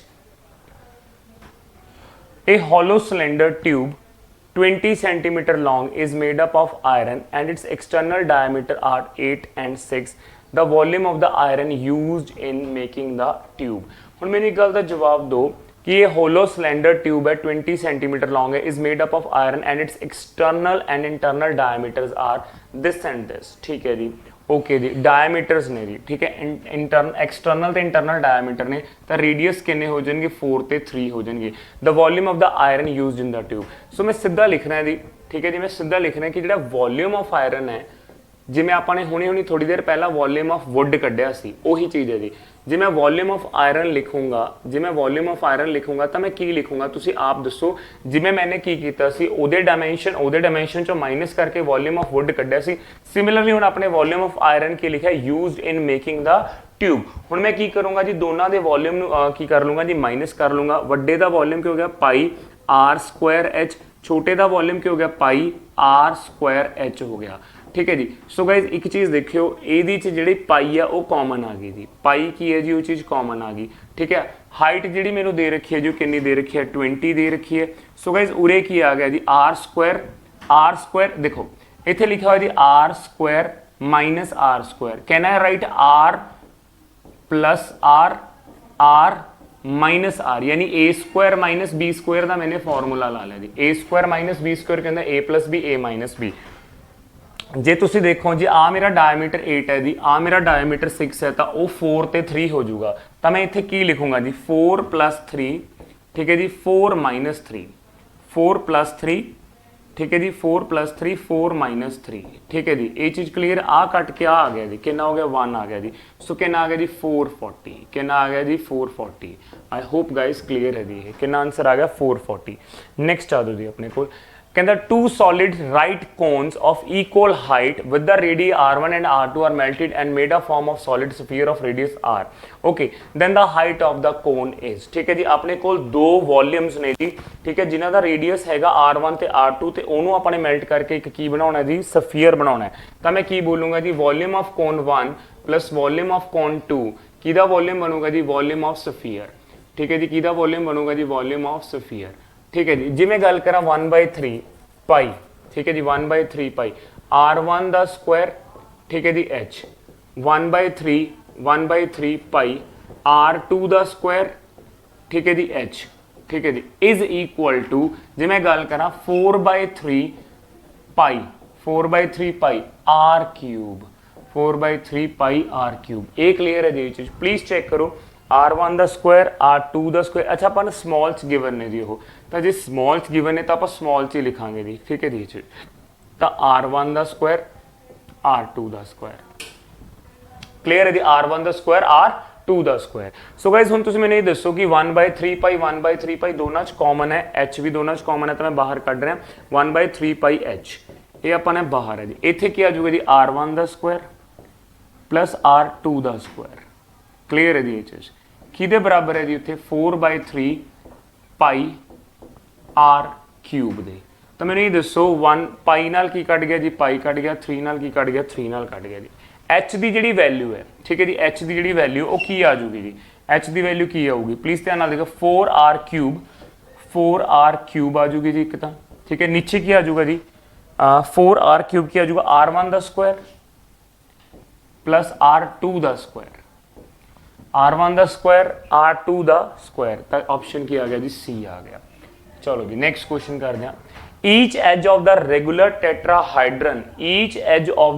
tetrahedron is 3 centimeter then its volume is ਜੇ ਮੈਂ ਵੋਲਿਊਮ ਆਫ ਰੈਗੂਲਰ ਟੈਟਰਾਹਾਈਡਰਨ ਦੀ ਗੱਲ ਕਰਾਂ ਜੀ ਤਾਂ ਵੋਲਿਊਮ ਆਫ ਰੈਗੂਲਰ ਟੈਟਰਾਹਾਈਡਰਨ ਕੀ ਹੁੰਦਾ ਜੀ ਸੋ ਪਲੀਜ਼ ਮੈਨੂੰ ਦੱਸੋ ਜੀ ਕੀ ਹੁੰਦਾ a cube upon 6 under root 2 a cube upon 6 under root 2 a cube upon 6 under root 2 और ਆਪਾਂ ਨੂੰ a ਕਿੰਨੇ ਦਿੱਤੀ ਹੈ ਜੀ ਉਰੇ 3 ਦਿੱਤੀ ਹੈ ਜੀ so guys a the cube ਯਾਨੀ 27 ਹੋ ਗਿਆ ਜੀ ਉਰੇ a ਦਾ ਕਿਊਬ ਮੀਨਸ 27 ਹੋ ਗਿਆ 3 ਹੈ ਕਿਉਂਕਿ a ਦੀ ਵੈਲਿਊ 6 root 2 ਹੁਣ ਮੈਨੂੰ ਦੱਸੋ 3 ਦੇ ਟੇਬਲ ਤੇ ਕਟਿੰਗ ਕਰ ਲੈਣੇ ਜੀ 3 9s ਆ 3 2s ਆ ਠੀਕ ਹੈ ਜੀ 3 9s ਆ 3 2s ਆ ਲੇਕਿਨ ਆਪਸ਼ਨ 'ਚ ਕੀ ਦਿੱਤਾ ਹੋਇਆ ਕਿ ਜਿਹੜਾ 9 अपॉन 2 रूट 2 है ना इनू आप अंडर रूट 2 ते अंडर रूट 2 नाल मल्टीप्लाई कर लेने जी अंडर रूट 2 ऊपर भी मल्टीप्लाई कर लिया अंडर रूट 2 नीचे भी मल्टीप्लाई कर लिया बट जो नीचे मल्टीप्लाई है ऊपर तक ही रहा जी 9 अंडर रूट 2 रहा पर जो नीचे मल्टीप्लाई किया की बन गया जी 4 बन गया सो ये अकॉर्डिंग ऑप्शन की आ गया जी ए ऑप्शन आ गया बस तुमने की याद रखना सी जी वॉल्यूम ऑफ रेगुलर टेट्राहाइड्रन याद रखना सी ए क्यूब अपॉन की होंदा जी 6 under root 2 okay a prism right prism has a triangular base if the volume of the number of the vertices okay e देखो एक मैं प्रिज्म ड्रॉ कर रहा जी उरे ठीक है जी ये मैं प्रिज्म ड्रॉ किया लाइक दिस ठीक है जी आ चीज आ गई ठीक है जी ये चीज उरे आ गई हुण ध्यान नाल देखियो इहदे वर्टिसेस किन्ने ने जी ठीक है आप कलर नाल कर लेने 1 2 3 4 5 6 ठीक है जी जे मैं एजिस की गल करा ठीक है जी 1 2 3 4 5 6 7 8 9 ठीक है जी सॉरी ये तो हो गया जी 9 ये वाली क्लियर है सो गाइज मैं बोलूँगा वर्टिसेस किन्ने ने जी 6 ने ठीक है जी एजिस किन्ने ने जी 9 ने तो गाइज फेस किन्ने ने जी ये फेस चेक करो जी फेस किन्ने ने जी तुसी आप दसो ये फेस किन्ने ने जी फेस किन्ने ने जी 5 ने ठीक है जी एक तो एवें दिख रहा है ठीक है जी एक नीचे है एक है साइड तो है जी तो फेसिस किन्ने ने जी 5 ने आपने की करना है जी जस्ट ए वैल्यू पुट करनी है जी जस्ट ए वैल्यू पुट करनी है उस फॉर्मूले तक की आ जाऊगा जी 6 सॉरी तक की आ जाऊगा जी 6 आप मार्कर दूसरा लेने हैं जी ठीक है जी 6 प्लस ठीक है जी 9 -5 डिवाइड बाय 2 क्लियर है जी ये चीज क्या हो जाएगा जी डिवाइड बाय 2 सो गाइस क्या आ जाएगा 10 बाय 2 क्योंकि 4 आ गया जी 10 बाय 2 डिवाइड बाय 10 बाय 2 क्या हो जाएगा जी 5 आ जाएगा क्लियर है जी ये चीज next in what time will a sum of money double itself at the rate of 20% per annum simple interest ਤੁਸੀਂ ਦੇਖੋ ਤੁਹਾਡੇ ਕੋਲ ਕੋਈ 100 ਰੁਪਏ ਹੈ ਤੁਹਾਨੂੰ ਕਹਿੰਦਾ ਕਿ ਡਬਲ ਹੋ ਜਾਊਗਾ ਡਬਲ ਤਾਂ ਹੋ ਗਿਆ ਉੱਥੇ ਤੱਕ ਤਾਂ ਠੀਕ ਸੀ ਪਰ ਤੇਰੇ ਕੋਲ ਆਪਦਾ ਤਾਂ 100 ਰੁਪਏ ਸੀ ਨਾ ਇਹ ਠੀਕ ਹੈ ਜੀ ਆਪਦਾ 100 ਰੁਪਏ ਸੀ ਤੈਨੂੰ ਐਜ਼ ਅ ਇੰਟਰਸਟ ਕਿੰਨਾ ਮਿਲਿਆ 100 ਰੁਪਏ ਮਿਲਿਆ ਠੀਕ ਹੈ ਜੀ ਐਜ਼ ਅ ਇੰਟਰਸਟ ਕਿੰਨਾ ਮਿਲਿਆ 100 ਮਿਲਿਆ ਔਰ ਕਿੰਨੇ % ਵਿਆਜ ਨਾਲ ਮਿਲਿਆ 20% ਵਿਆਜ ਨਾਲ ਮਿਲਿਆ ਪਰ ਤੈਨੂੰ 100 ਰੁਪਿਆ ਐਜ਼ ਅ ਇੰਟਰਸਟ ਮਿਲਿਆ ਕਿਉਂਕਿ 100 ਰੁਪਿਆ ਤਾਂ ਤੇਰਾ ਆਪਦਾ ਸੀ ਚਾਹੇ ਉਹਨਾਂ ਨੇ ਡਬਲ ਕਰਤਾ ਉਹ ਘਟਾ ਲਿਆ ਮੈਨੇ 100 ਰੁਪਿਆ ਆਪਣਾ ਮੈਨੂੰ 20% ਦੇ ਹਿਸਾਬ ਨਾਲ 100 ਰੁਪਏ ਦੀ ਕਮਾਈ ਹੋਈ ਹੈ ਠੀਕ ਹੈ ਜੀ ਇਹ ਚੀਜ਼ ਲੇਕਿਨ देयरफॉर टाइम ਕਿੰਨਾ ਆ ਗਿਆ ਜੀ 100/20 ਕਿੰਨੇ ਸਾਲਾਂ 'ਚ ਜਾ ਕੇ ਤੇਰਾ ਇਹ 100 ਰੁਪਿਆ ਬਣਿਆ ਜੀ 5 ਸਾਲਾਂ 'ਚ ਬਣਿਆ ਕਿੰਨੇ ਸਾਲਾਂ 'ਚ ਜਾ ਕੇ 100 ਰੁਪਿਆ ਬਣਿਆ ਜੀ 5 ਸਾਲਾਂ 'ਚ 100 ਰੁਪਿਆ ਬਣਿਆ ਕਲੀਅਰ ਹੈ ਜੀ ਇਹ ਚੀਜ਼ ਨੈਕਸਟ कहता 5 year ago Vinay's age was 1/3 of the age of विकास ठीक है जी विनय जिहड़ा हैगा एक पासे मैं लिख रहा विनय एक पासे मैं लिख रहा जी विकास एक पासे मैं की लिख रहा विकास लिख रहा कहता 5 years ago 5 साल पहला Vinay's age was 1/3 of the age of the विकास यानी जे 1 कहता यह 3 है जे 1 कहता यह 3 है किन्ने साल पहला की गल है जी 5 years ago की गल है ठीक है उस तो बाद मैं गल करा now Vinay's age is 17 what is the present age of the विकास हुण जे मैं गल करा नाउ ये 5 साल पहला दी गल है रेशो पर जिहड़ी विनय दी एज अज दी है 17 है सो 5 साल पहला विनय दी एज कितनी होगी 5 साल पहला विनय दी एज होगी जी 12 साल कितनी होगी जी 12 साल 12 ईयर। ਇਹ ਕਿਹੜੀ ਉਮਰ ਹੈ ਜੀ ਵਿਨੇ ਦੀ? 5 ਸਾਲ ਪਹਿਲਾਂ ਦੀ, ਕਿਉਂਕਿ ਵਿਨੇ ਅੱਜ 17 ਹੈ ਤਾਂ ਜੇ ਇੱਕ ਹਿੱਸਾ 12 ਹੈ ਤਾਂ ਤਿੰਨ ਹਿੱਸੇ ਕਿੰਨੇ ਹੋਣਗੇ? 36 ਹੋਣਗੇ। ਇਹ ਜਿਹੜੀ 36 ਉਮਰ ਆਈ ਹੈ ਇਹ ਵਿਕਾਸ ਦੀ ਉਮਰ ਆਈ ਹੈ, ਲੇਕਿਨ ਕਿਹੜੀ ਉਮਰ ਆਈ ਹੈ? 5 ਸਾਲ ਪਹਿਲਾਂ ਦੀ। So therefore present age of Vikas, so present age की है जी विकास दी 5 साल पहला दी उम्र ਉਹਦੀ 36 है, 5 ਇਹ ਚ ਹੋਰ ਜੋੜ ਦਾਂਗੇ ਕਿੰਨਾ ਆ ਜਾਊਗਾ ਜੀ? 41। ਕਿੰਨਾ ਆ ਜਾਊਗਾ ਜੀ? 41। सी ऑप्शन आ जाएगा जी, राइट। नेक्स्ट आ जाओ जी, Dilip Ram and Amar started a shop by investing rupees this. Okay, so Dilip दा डी लिख लेने, राम दा आर लिख लेने, अमर दा ए लिख लेने जी। इन्हां दी पहला तां इन्वेस्टमेंट दी रेशियो कढ लेने, 27,000 है जी ये, ठीक है जी। इंटू 12 लिखांगे, 81,000 इंटू 12 लिखांगे, ठीक है जी। इत्थे हैगा जी 72,000 इंटू 12 लिखांगे, इंटू 12 इंटू 12 इंटू 12 तिन्ना दा कट जूगा जी। तीनों जीरोस कट दियां 9 दे टेबल ते, 9 3s 9 9s, ठीक है जी। उरे कितना आ गया? 9 8s आ गया। क्लीयर है जी ये चीज। हुण उन्हें कहा कहंदा राम दा शेयर है जिहड़ा 3600 है, और राम जिहड़ा हैगा किना रेशो च कितना जी? 9 है, ठीक है। 3600 9 हिस्से 3600 के बराबर ने, यानी एक हिस्सा 400 के बराबर आ गया। सो जे गाइज मैं लिखा राम, उरे भी मैं क्या लिखूंगा? राम, ठीक है जी। उरे भी मैं क्या लिखा? राम, ठीक है जी। ये राम आ गया। राम उरे 9 है, उरे कितना जी? 3600। राम उरे 9 है, उरे कितना जी? 3600 है। एक हिस्सा 400 के बराबर है, एक हिस्सा किहदे बराबर है जी? 400 के, ठीक है। उन्हें टोटल पूछा। सो गाइज जे मैं टोटल की गल करा, जो मैं टोटल की गल करा तो की आ जाऊगा जी? 17 20 आ गया, 20 इंटू 400, 20 इंटू 400, ठीक है। 20 इंटू, इनू नीचे लिख लेने जी आप, 20 इंटू 400 कितना हो जाऊगा जी? 8000। क्लियर है जी चीज? कितना आ जाऊगा जी? 8000 is the right answer. Next आ जाओ जी। ओके, सो अपने को DI आई है जी, एक India's foreign exchange reserve in rupees crore. अपने को ईयर्स दे रखे ने जी, वो सारा डाटा लिखा हुआ है जी। पहला क्वेश्चन की कह रहा है जी वो, ठीक है। पहला क्वेश्चन की कह रहा है जी? The foreign exchange reserve in 2004 is approximately what percent to that in 2002। Okay, so आ दोनों की गल की, एक तो ए वाले दी जी, एक ए वाले की गल की। कितना इनक्रीज हो रहा है जी? कितना इनक्रीज हो रहा है? पहला तो आपको ये चीज़ चकना चाहिए कि 2004 च एज कंपेयर टू 2002 नालों कितना इनक्रीज हो रहा है। नहीं, इनक्रीज का वर्ड यूज नहीं किया उन्हें। ओके, सिंपल अप्रोक्सीमेटली तो की आ जाऊगा जी? सब तो पहला 1750, ठीक है जी। 1750 इतने की लिखूंगा जी? इनक्रीज वर्ड यूज नहीं हो रहा, सीधा उन्हें सिर्फ अप्रोक्सीमेटली पूछे है, ठीक है जी। 100 आ गया, ठीक है जी। जीरो नाल जीरो कट गया जी, जीरो नाल की कट गया? जीरो कट गया। सो गाइस जे तुसीं ध्यान नाल देखो, जे मैं उपरले नूं स्प्लिट करा, 115 प्लस 60, नीचे तो 115 हैगा ही है, इंटू 100, तो मैं बोल दूंगा कि 100% आंसर तो हैगा ही है, पर लगभग ठीक है उदा 50% हो रहा है, लगभग 50% हो रहा है। आ देखो 100% तो हैगा ही है, 100% तो हैगा ही है, तो 100 तो वध आंसर आऊगा, लेकिन ऊपर 60 है, नीचे 57 है, तो लगभग ही है 150% तो अबव आंसर आऊगा। जिवें 152 लगा सकते हैं आप, बट इस ऑप्शन च मैं 150 क्यों टिक करूंगा? Because of approximately, because of approximately. तुसीं ये देखो मैं 175 नूं थोड़े लिए स्प्लिट करता 115 प्लस 60, आपां 115 प्लस 60 ही क्यों करया? बिकॉज नीचे मेरा बेस 115 से 115 नीचे 115 उत्ते तो 100% आंसर तो आऊगा, लेकिन 100% तो ज्यादा आऊगा। अपने को 60 एक्स्ट्रा है, जे मैं 115 का हाफ करा ना तो वो 60 दे बहुत क्लोज है, तो मैं की बोलूंगा जी 50% लगभग आंसर आऊगा। अप्रोक्सीमेटली सी तो मैं की टिक लाता जी 150%। ओके जी, नेक्स्ट क्वेश्चन क्या है? In how many year is the foreign exchange greater than the average figure of over the years. हुण तुसीं ये देखो, जे मैं इन्हां सारिਆਂ ਦੀ एवरेज कर दूंगा डिवाइड बाय 6 कर दूंगा, तो तुसीं इत्थे एडजस्टमेंट ही कर लो। जिवें मैं इनू की मान लिया जी 1100 मान लिया, किवें मान लिया 1100, ये 50 इनू देते जी, उरे खुद 1100 रह गया जी, उरे खुद 1100 है, ठीक है जी। हुण जिहड़े मैं आह 50 ने इधर देते, इत्थे भी 1100 है, तो उरे कितना रह गया जी 1700, उरे कितना रह गया 2200। हुण तुसीं जे नॉर्मल देखो 1100 1100 1100 1100 चार बार तो अपने को 1100 आ गया, एक 1100 इहदे अंदर है, एक 1100 इहदे अंदर है, तो तुसीं मान सकते हो कि जिहड़ी एवरेज है वो कन्फर्म है सिर्फ 2 दी ही ज़्यादा होगी, 2004 ਤੇ 2005 ਦੀ। ਜੇ ਤੁਸੀਂ ਐਵੇਂ ਨਹੀਂ ਕਰਦੇ ਹੋ ਤਾਂ ਤੁਸੀਂ ਸਾਰਿਆਂ ਨੂੰ ਪਹਿਲਾਂ ਤਾਂ ਐਡ ਕਰੋਗੇ ਜੀ 6 ਦੇ 6 ਨੂੰ, ਦੈਨ ਡਿਵਾਈਡ ਬਾय ਕਿਆ ਕਰੋਗੇ ਜੀ 6 ਕਰੋਗੇ। ਜਦੋਂ ਤੁਸੀਂ ਐਡ ਕਰੋਗੇ ਡਿਵਾਈਡ ਬਾय 6 ਕਰੋਗੇ ਫਿਰ ਵੀ ਐਂਡ 'ਚ ਉਹੀ ਚੀਜ਼ ਆਉਣੀ ਹੈ ਕਿ 2 ਦੀ ਐਵਰੇਜ ਜ਼ਿਆਦਾ ਹੋਗੀ ਤਾਂ ਮੈਂ ਬੋਲ ਦੂੰਗਾ ਇਨ ਹਾਊ ਮੈਨੀ ਈਅਰਸ, ਤਾਂ ਮੇਰਾ ਆਨਸਰ ਕਿੰਨਾ ਆ ਜਾਊਗਾ ਜੀ 2 ਆ ਜਾਊਗਾ।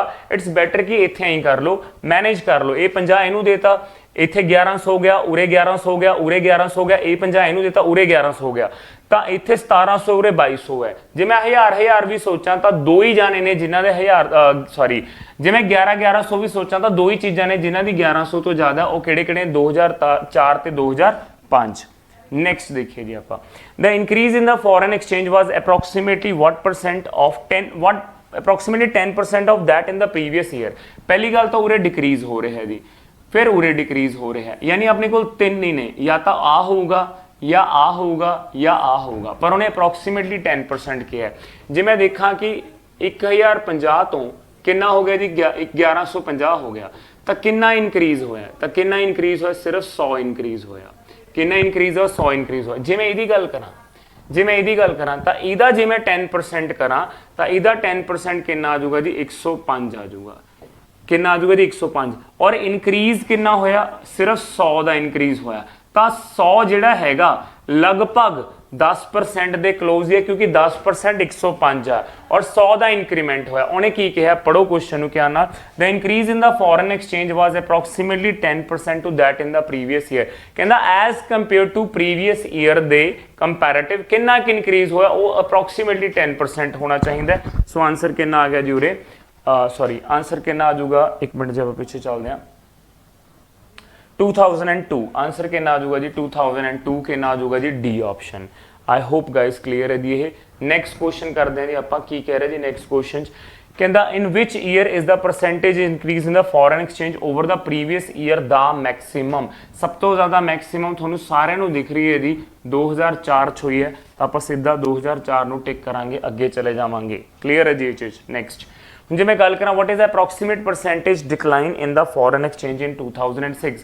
हुण देखो आ डिक्रीज होया, मैनूं एक गल दा जवाब दो, जे मैं 2200 का अद्धा करा यानी 50% करा तो 2200 का 50% हुंदा 1100। ठीक है जी, 2200 का 50% कितना हुंदा 1100, और इन्हां दा गैप अप्रोक्सीमेटली, ठीक है जी, अप्रोक्सीमेटली 50% दे क्लोज ही है। तो मैं बोलूँगा कि what is the approximate percentage decline in the foreign exchange is, कितना आ जाऊगा डी ऑप्शन आ जाऊगा जी, कितना आ जाऊगा जी 50%। कितना आ जाऊगा जी 50%। किद्दां आया प्लीज ध्यान नाल देखो, जिहड़ा इन्हां दा गैप है वो जो है वो 50% दे क्लोज है, तो अप्रोक्सीमेटली कितना आ गया जी 50%। क्लियर है जी, अप्रोक्सीमेटली कितना आ गया 50%। आई होप गाइज क्लियर है जी, करन दी लोड़ नहीं होंदी, सीधा चलो जी। Water tax is increase by 20%। Okay 20% है तो मैं उन्होंने की लिखूंगा जी 1/5 लिखूंगा। ठीक है जी, की लिखूंगा जी 1/5। जे कंजम्पशन की गल की है जी, कंजम्पशन इज डिक्रीज बाय कितना जी 20%। 20% इंक्रीज है, 20% डिक्रीज है। ओके 20% अगेन मैं दूसरी बार लिख लेना जी 1/5, लेकिन यह की है जी इंक्रीज है तो मैं 5 च एक हिस्सा जोड़ूंगा 6, इतने डिक्रीज है तो मैं 5 च एक हिस्सा घटाऊंगा 4। ये चीज़ आप पहला भी की है, 25 हो गया जी उरे। ठीक है जी, उरे कितना आ गया 24। कितना डिक्रीज होया, एक हिस्सा डिक्रीज होया जी, एक हिस्सा डिक्रीज होया, किस तो डिक्रीज होया 25 तो इंटू 100 कितना आ गया जी 4% की हो गया जी डिक्रीज हो गया, 4% की हो गया डिक्रीज हो गया। उम्मीद करदा कि क्लियर है जी। then the increase or decrease in the expenditure of the money is 4% decrease हो गया जी। The cost of 2 TV set and a radio is 7,000 rupees। 2 TV set ने जी, ठीक है जी, एक रेडियो, ठीक है जी, रेडियो जोड़ा है जी वो इको ही है। ठीक है जी, उन्होंने जी कीमत है वो कितना जी ₹7,000। कितना दे रखा जी ₹7,000 दे रखा। जे मैं गल करा, ठीक है जी, 2 रेडियो ने ते 1 TV सेट है, 1 TV सेट है तो 2 रेडियो ने जी। ठीक है जी, 2 R है। क्लियर है जी। तो जी मैं उरे गल करा कितना जी ₹4250 है जी, ये चीज़ क्लियर है जी 4250 है। हुण मैं की करूँगा the cost of the TV set. हुण मैं की करूँगा जी, मैनू TV सेट बारे गल की है तो मैं उपरली रकम नू सिर्फ 2 नाल मल्टीप्लाई कर दूंगा। किहदे नाल मल्टीप्लाई कर दूंगा 2 नाल। सो बनूगा कि जी मेरे को, ठीक है जी, 4 of TV plus 2 of R is equal to 14,000। Linear equation. ठीक है जी, इत्थे जे मैं गल करूँगा 1 of TV plus 2 of R is equal to 4250। पहले ये दसो ये क्लीयर है जी? आई होप गाइस क्लीयर है जी थानू ये, ठीक है जी? ये चीज़ क्लीयर है कि मैंने लीनियर इक्वेशन नाल कीता है, ठीक है जी? जे मैं इत्थे माइनस माइनस माइनस करूँगा तो ये कट जूगा, तो मेरे को बचूगा कि 3TV किहदे बराबर है जी 9750 दे, इथों माइनस करके आया। सो टीवी की वैल्यू कितनी आ जाएगी जी 9750 divide by 3 I hope guys clear है जी, डिवाइड बाय 3। ओके चलो चेक कर लेने, पहला 3 ते गया, फिर 2 ते गया, फिर 5 ते गया, फिर 0 आ गया जी।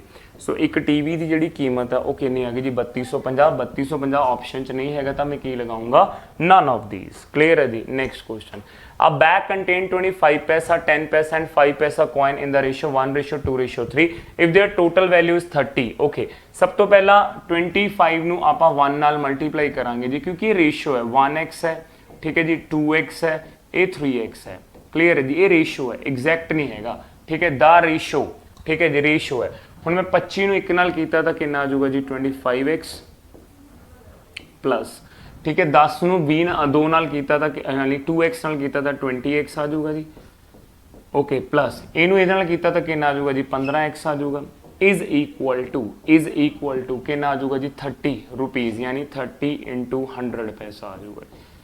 30 × 100 ਪੈਸਾ ਆ ਗਿਆ, ਕਿੰਨਾ ਆ ਗਿਆ ਜੀ ਪਲੀਜ਼ ਚੈੱਕ ਕਰੋ ਜੀ ਉਰੇ अपना 40 60x आ गया जी। 60x किहदे बराबर है जी 30 × 100, 30 × 100 पैसा कितना आ गया जी, इथों कट के कितना आ गया 2 और x की वैल्यू कितनी आ गई जी 50, x की वैल्यू कितनी आ गई जी 50। हुण मैनूं एक गल दसो किहदे बारे पूछे, 5 पैसे बारे पूछे। 5 पैसे कितने ने जी आह, सो 50 ਨੂੰ मैं किहदे नाल मल्टीप्लाई करूँगा 3x नाल, तो देयरफॉर आंसर कितना आ जाऊगा जी 150। देयरफॉर आंसर कितना आ जाऊगा जी 150। Okay, at r% per annum is sum doubles after 20 year. वही चीज़ है जी जिहड़ी चीज़ अपने पहला डिस्कस की थी कि 100 वाली चीज़ 200 होगी जी, पर ये 100 रुपया तो मेरा है, पर बचा कितना जी 100। क्लीयर? ये जो 100 रुपया बचा 20 सालों बचा, ये किस च बचा जी 20 सालों बचा। पर जे मैं आर की गल करा 100 रुपये की कमाई हुई है जी 20 सालों हुई है, पर कितना ब्याज पिया होगा जी पर साल, मीनस 5%। उन्हें की लिखा the rate of interest per annum is, rate of interest per annum is 5%। Right, next की गल करा, 2 cyclists A and B start from the same place at the same time, one going downward north at 18 km/h, other going towards south at 20 km/h, what time will they take 95 km apart। हुण मैनूं ये दसो जिहड़ा distance हुंदा वो की हुंदा जी S × T। उन्हें टाइम पूछा, टाइम की होंगे जी डिस्टेंस अपॉन स्पीड होंगे। डिस्टेंस कितना जी अपने को 95 किलोमीटर है जी। ओके, नाउ मैंने एक गल का जवाब दो जी। हुण तुसीं पहला मैंने एक गल का जवाब दो, इज दे आर मतलब कि रनिंग इन मतलब कि इत्थे लिखे जी 2 cyclist start, one going toward north and one going toward south. ਇਹਦਾ मतलब दोनों की जी डायरैक्शन है, ਇਹਦਾ मतलब जी दोहां की डायरैक्शन है वो की है जी ओपोजिट है। दोनों की डायरैक्शन की है जी ओपोजिट है। जे डायरैक्शन ओपोजिट है तो मैं उन्होंने स्पीड नूं की करूँगा जी ऐड करूँगा, तो मैं उन्होंने स्पीड नूं की करूँगा ऐड, बिकॉज ओपोजिट डायरैक्शन च स्पीड की होंदी है जी ऐड होंदी है। ओपोजिट डायरैक्शन च स्पीड की होंदी है ऐड होंदी है। ठीक है, ऐड होकर कितनी आ गई जी 38 km/h आ गई। जे तुसीं इहनूं कटिंग करोगे सॉल्व करोगे 76 जो डिफरेंस है ऑलमोस्ट किया जाएगा 2.5 आवर्स तक। इतने ऑप्शन की टिक करोगे 2 घंटे 30 मिनट टिक करोगे जी। क्लीयर है जी। सो नैक्सट क्वेश्चन करते हैं जी, ए कंप्लीट करता है जॉब 9 दिन 10 दिन ते सी 15 दिन। ओके जी, A B and C. A करता है 9 दिन, बी करता जी अपना 10 दिन, सी करता 15 दिन। जे मैं एलसीएम लवां, जे मैं एलसीएम लवां तो 90 आ गया जी। जे मैं एलसीएम लवां 90 आ गया, 90/9 कितना आ गई जी 10 यूनिट आ गया। 90/10 कितना आ गया जी 9 यूनिट आ गया। 90/15 कितना आ गया जी 6 यूनिट आ गया। ये डेज ने जी, ये डेज ने तो ये यूनिट्स ने जी, ये यूनिट्स ने। हुण वो कहंदा B and C start the work and they are forced to leave after 2 days. B ते सी ने एक दिन च की काम करिया, B plus C's 1 day work कढ़दे हैं जी, एक दिन का काम। एक दिन का काम कितना आया जी उहदा 15 यूनिट आया। 9 ते 6 नूं आपां ने जोड़ता, 9 ते 6 नूं जोड़ता, पर उन्होंने 2 दिन ही काम किया। सो गाइज 2 डेज च कितना काम हो गया जी 30 यूनिट्स हो गए। 2 दिन कितना काम हो गया 30 यूनिट्स हो गए। सो आउट ऑफ 90 30 यूनिट इन्होंने 2 दिन कर ले। सो देयरफॉर रिमेनिंग वर्क कितना जी, देयरफॉर रिमेनिंग वर्क कितना, रिमेनिंग कितना आऊगा जी, तो मैं की बोलूँगा जी 90 माइनस 60 90 माइनस 30 90 माइनस 30 90 माइनस 30 कितना आ जाऊगा जी 60 यूनिट्स। ये काम कौन करूगा जी, ये काम करूगा ए, क्योंकि बी ते सी नूं तां छड्डण लई कह दिता गया सी। ए जे काम करूगा तो ए एक दिन च कितना करदा जी, ए एक दिन च करदा जी 10 यूनिट्स। सो डिवाइड बाय की आ जाऊगा 10। सो ए ने रिमेनिंग काम सिर्फ 6 दिनां च कीता, ए ने रिमेनिंग काम सिर्फ 6 दिनां च कीता, ए ने रिमेनिंग काम सिर्फ कितने दिनां च कीता जी 6 दिनां च कीता। नेक्स्ट क्वेश्चन है जी, a train 100 metre long running 36 kilometre per hour takes 25 second to pass a bridge. So guys distance की ਹੁੰਦਾ ਜੀ s into t, ट्रेन ਦੀ ਲੈਂਥ ਦੇ ਨਾਲ ਬ੍ਰਿਜ ਦੀ ਲੈਂਥ ਐਡ ਹੁੰਦੀ ਹੈ, ट्रेन ਦੀ ਲੈਂਥ ਦੇ ਨਾਲ ਬ੍ਰਿਜ ਦੀ ਲੈਂਥ ਐਡ ਹੁੰਦੀ ਹੈ। ठीक है जी, ਹੁਣ ਜੇ ਮੈਂ ਗੱਲ ਕਰਾਂ ट्रेन ਦੀ स्पीड ਕੀ ਹੈ 36 किलोमीटर पर आवर मीनस 18/5 हो गया जी, सॉरी किलोमीटर पर आवर है, लेकिन मैं उन्होंने मीटर पर सेकंड कन्वर्ट करूंगा तो 5/18 लिखूंगा जी, इनटू की लिखूंगा जी 25। क्लीयर है जी ये चीज़, क्योंकि टाइम आपको 25 सेकंड है। हुण मैनूं ये दसो ट्रेन की लेंथ कितनी दी है जी 100, तो मैं इत्थे 100 पुट करूंगा जी। क्लीयर है जी, इनू कट दो कितना आ गया जी 2। सो ब्रिज की लेंथ कितनी आ जाऊगी जी, प्लीज़ देखो 250 आ गया, उरे 250 चो 100 आप माइनस कर देंगे जी ट्रेन की लेंथ। सो की आ जाऊगी जी ब्रिज की लेंथ कितनी आ जाऊगी जी 150, ब्रिज की लेंथ कितनी आ जाऊगी जी 150 मीटर। सो ऑप्शन क्या आ गया जी 150। सो उम्मीद करदा गाइस तुहानू 15 ਦੇ 15 क्वेश्चन समझ आए होणगे जी। मैं कल्ला क्वेश्चन डिस्कस करिया, डेली हर वीकेंड ते आपां मॉक टेस्ट डिस्कस करते हैं, कल्ला क्वेश्चन डिस्कस करते हैं जी। सो गाइस वधिया तरीके नाल तैयारी करो, आपां हर क्वेश्चन कोशिश रहूगी आपां डिस्कस करिए मॉक टेस्ट के थ्रू। ठीक है जी आपां। सो गाइस जे तुसीं होर वधिया तरीके नाल डिटेल्स पूछना चाहते हो, होर बहुत ही मतलब कि कह सकता मैं हर एक टाइप का क्वेश्चन डिस्कस करना चाहते हो, सो गाइज डू ज्वाइन ज्ञानम। मैं हले भी बोल रहा कि नवा बैच स्टार्ट होया जी, कल्ले क्वेश्चन आप डिस्कस करते हैं। ये सिर्फ ये नहीं है कि ये अपनी सारी तैयारी हो जाएगी, एक मतलब कि ला लो एक ट्रेलर है जी ये कि हाँ ऐदा कुछ हैगा, बट ये तो नहीं है कि आप ये सारा कवर कर लांगे। जे तुसी डिटेल्स पढ़ना चाहते हो सो गाइस डू ज्वाइन ज्ञानम। नीचे दिते डिस्क्रिप्शन के नंबर पर तुसी कॉल करके टाइमिंग्स पूछ सकते हो। नवा बैच कदों तो स्टार्ट है, मॉर्निंग आफ्टरनून ते इवनिंग बैचेस अवेलेबल ने जी। सो गाइज होर कुछ जानने लिए जुड़े रहो चैनल दे नाल। सो मिलते हैं जी नेक्स्ट मॉक टेस्ट दे नाल अगले हफ्ते। Till then thank you so much and all the very best. तुसी वधिया तरीके नाल अपनी तैयारी करो जी। Thank you so much.